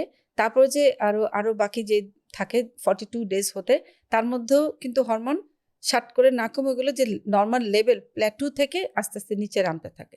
তো এই দেড় মাসই কিন্তু রিস্কে থাকে সে পোস্টপার্টাম সাইকোসিস ডেভেলপ করার জন্য। আচ্ছা, আপনার কাছে এখন এক নর্মাল বাংলাদেশি সোসাইটি হয়ে কোয়েশ্চেন করবো যে কিছু কুসংস্কার থাকে না প্রেগনেন্সির সময়? আপনার শোনা সবচেয়ে উদ্ভট কোনটা ছিল, প্রেগনেন্সিতে এটা করতে পারবা না? আচ্ছা, ওই প্রেগনেন্সিতে মুভি দেখা যাবে না, হ্যাঁ, সিনেমা দেখা যাবে না, তারপরে খারাপ বাচ্চার ছবি দেখা যাবে না, হ্যাঁ, খারাপ কোনো চেহারা দেখা যাবে না, তাহলে বাচ্চা ওরকম হবে, সুন্দর সুন্দর বেবির ছবি দেখতে হবে, এগুলো একটু কুসংস্কার অ্যাকচুয়ালি। তারপরে সন্ধ্যার পর বের হওয়া যাবে না, হ্যাঁ, তারপরে কিছু খাবার দাবার আছে স্পেশাল, ওগুলা খেলে বাচ্চা ফর্সা হবে, বাচ্চা কালো হবে, এরকম কিছু হাস্যকর ব্যাপার থাকে। কি কি কি খাবার খেলে বাচ্চা কালো হবে বা ফর্সা হবে? অনেকে দেখেছি আমি হলুদের রস খায়, যেটা খুবই ইরিটেশন করে, হাইপার অ্যাসিডিটি হয়। তারপরে খেজুর, হ্যাঁ, আরো আছে অনেক, মানে এখন ঠিক মনে পড়ছে না, জি জি জি, যেহেতু ওগুলা ম্যাটার করে না, অত মনে রাখি না। আপনার কাছে এসে তো নিশ্চয়ই বলে না যে আমি এগুলা খাচ্ছি আমার বাচ্চা ফর্সা হওয়ার জন্য? না, জিজ্ঞেস করে, জিজ্ঞেস করে নাকি ফর্সা হবে, এরকম জিজ্ঞেস করে। তো ভালোই অ্যারেঞ্জ করা আসলে ডিফিকাল্ট। হ্যাঁ ম্যাম, আপনাকে যারা দেখছে এখন, যদি কেউ পোস্টপার্টাম ডিপ্রেশনে সাফার করে থাকে, তাকে কিছু টিপস দিবেন তার এখান থেকে বের হওয়ার জন্য? আচ্ছা, পোস্টপার্টাম সাইকোসিস যারা ভোগে, যদি সে নিজে বুঝতে পারে, তাহলে যেটা যার করণীয়, প্রথমে তার স্ট্রেসটাকে কমাতে হবে। যদি সে একটা যৌথ ফ্যামিলিতে থাকে, তাহলে স্ট্রেস হওয়ার যথেষ্ট কারণ থাকে ওখানে। তো সেই জিনিসগুলোকে বের করতে হবে। তারপর তার হাজব্যান্ডের সাথে তার খোলাখুলি কথা বলতে হবে। হাজব্যান্ড যদি কোঅপারেটিভ হয়, তাহলে সেই মেয়েটার জন্য খুব সহজ সেই জিনিস থেকে বের হয়ে আসা। তবে সবচেয়ে আগে যেটা করতে হবে, তার খাওয়া দাওয়াটা ঠিক মতো করতে হবে এবং ঘুমাতে হবে। সেই ঘুমের জন্য বাচ্চা ম্যানেজ করার যে জিনিসটা, সেটার জন্য তার ফ্যামিলি মেম্বার যারা থাকে তাদের সাথে একটু শেয়ার করতে হবে, হ্যাঁ। তো এখানে আসলে যে মেয়েটা সাফার করছে, সে যদি ফ্যামিলি থেকে যথেষ্ট হেল্প পায়, তাহলে তো খুবই ভালো। আর যদি হেল্প না পায়, তাহলে অবশ্যই তাকে ডক্টরের কাছে আসতে হবে। কেন? ওষুধ নেওয়ার জন্য না।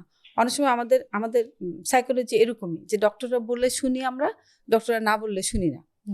তো যখন আমাদের কাছে আসে, ওই যে বলছি, প্রথমে হয়তো আমাকে ফোন করে বলে নেয়, অথবা প্রথম সে চেম্বারে একা ঢুকে, হয়তো বললো যে আমি একা দেখাবো একটু, হ্যাঁ। তো অনেক সময় অ্যালাউ করে, অনেকে একা দেখানোর জন্য অ্যালাউ করে। তখন বসে সে প্রথমে এই কথাগুলো বলে ফেলে, তখন বলে যে মানে এখন ডাকেন, কি কি প্রবলেম সে আমাকে পয়েন্ট আউট করে বলে দেয়, যে এই প্রবলেমের জন্য আমার এই লাগে, আমার ওকে দেখলে ভালো লাগে না, অমুক আমার আছে ফ্যামিলিতে থাকে, ও আমাকে বুলি করে, আমার ভালো লাগে না, ও বলে দেয়। তখনই এটাকে আমাকে একটু টেকনিক্যালি আমাকে ওদের সাথে কথা বলতে হয়। আপনি প্রবলেম না জানলে আসলে টেকনিক্যালি কথা বলে ওই জিনিসগুলোকে একটু অ্যাভয়েড করতে হয়, যে আপনি এটা করবেন না, ওকে ঘুমাতে দিবেন। আমি তো লিখিতভাবে দিয়ে দিই, আমার হসপিটালে যাদের ডেলিভারি হয়, পিছনে একটা আলাদা পেজ লাগানো থাকে, যে 42 দিন পর্যন্ত বাসায় কেউ আসতে পারবে না, 42 দিন পর্যন্ত কোনো গেস্ট আসবে না, আর 42 দিন পর্যন্ত ও শুধু ঘুমাবে। হ্যাঁ, ওকে শুধু খাওয়াবেন, ঘুম পাড়াবেন, বাচ্চা খাবে, বাচ্চা খেলে বাচ্চাকে পাশের রুমে নিয়ে যাবেন, ও ঘুমাবে। মানে এরকম ভাবে ওকে ভিআইপি ট্রিটমেন্ট দেওয়ার জন্য আমি এভাবে ইনস্ট্রাকশন দিই। অবশ্যই অবশ্যই একটা মা ভিআইপি ট্রিটমেন্ট ডিজার্ভ করে।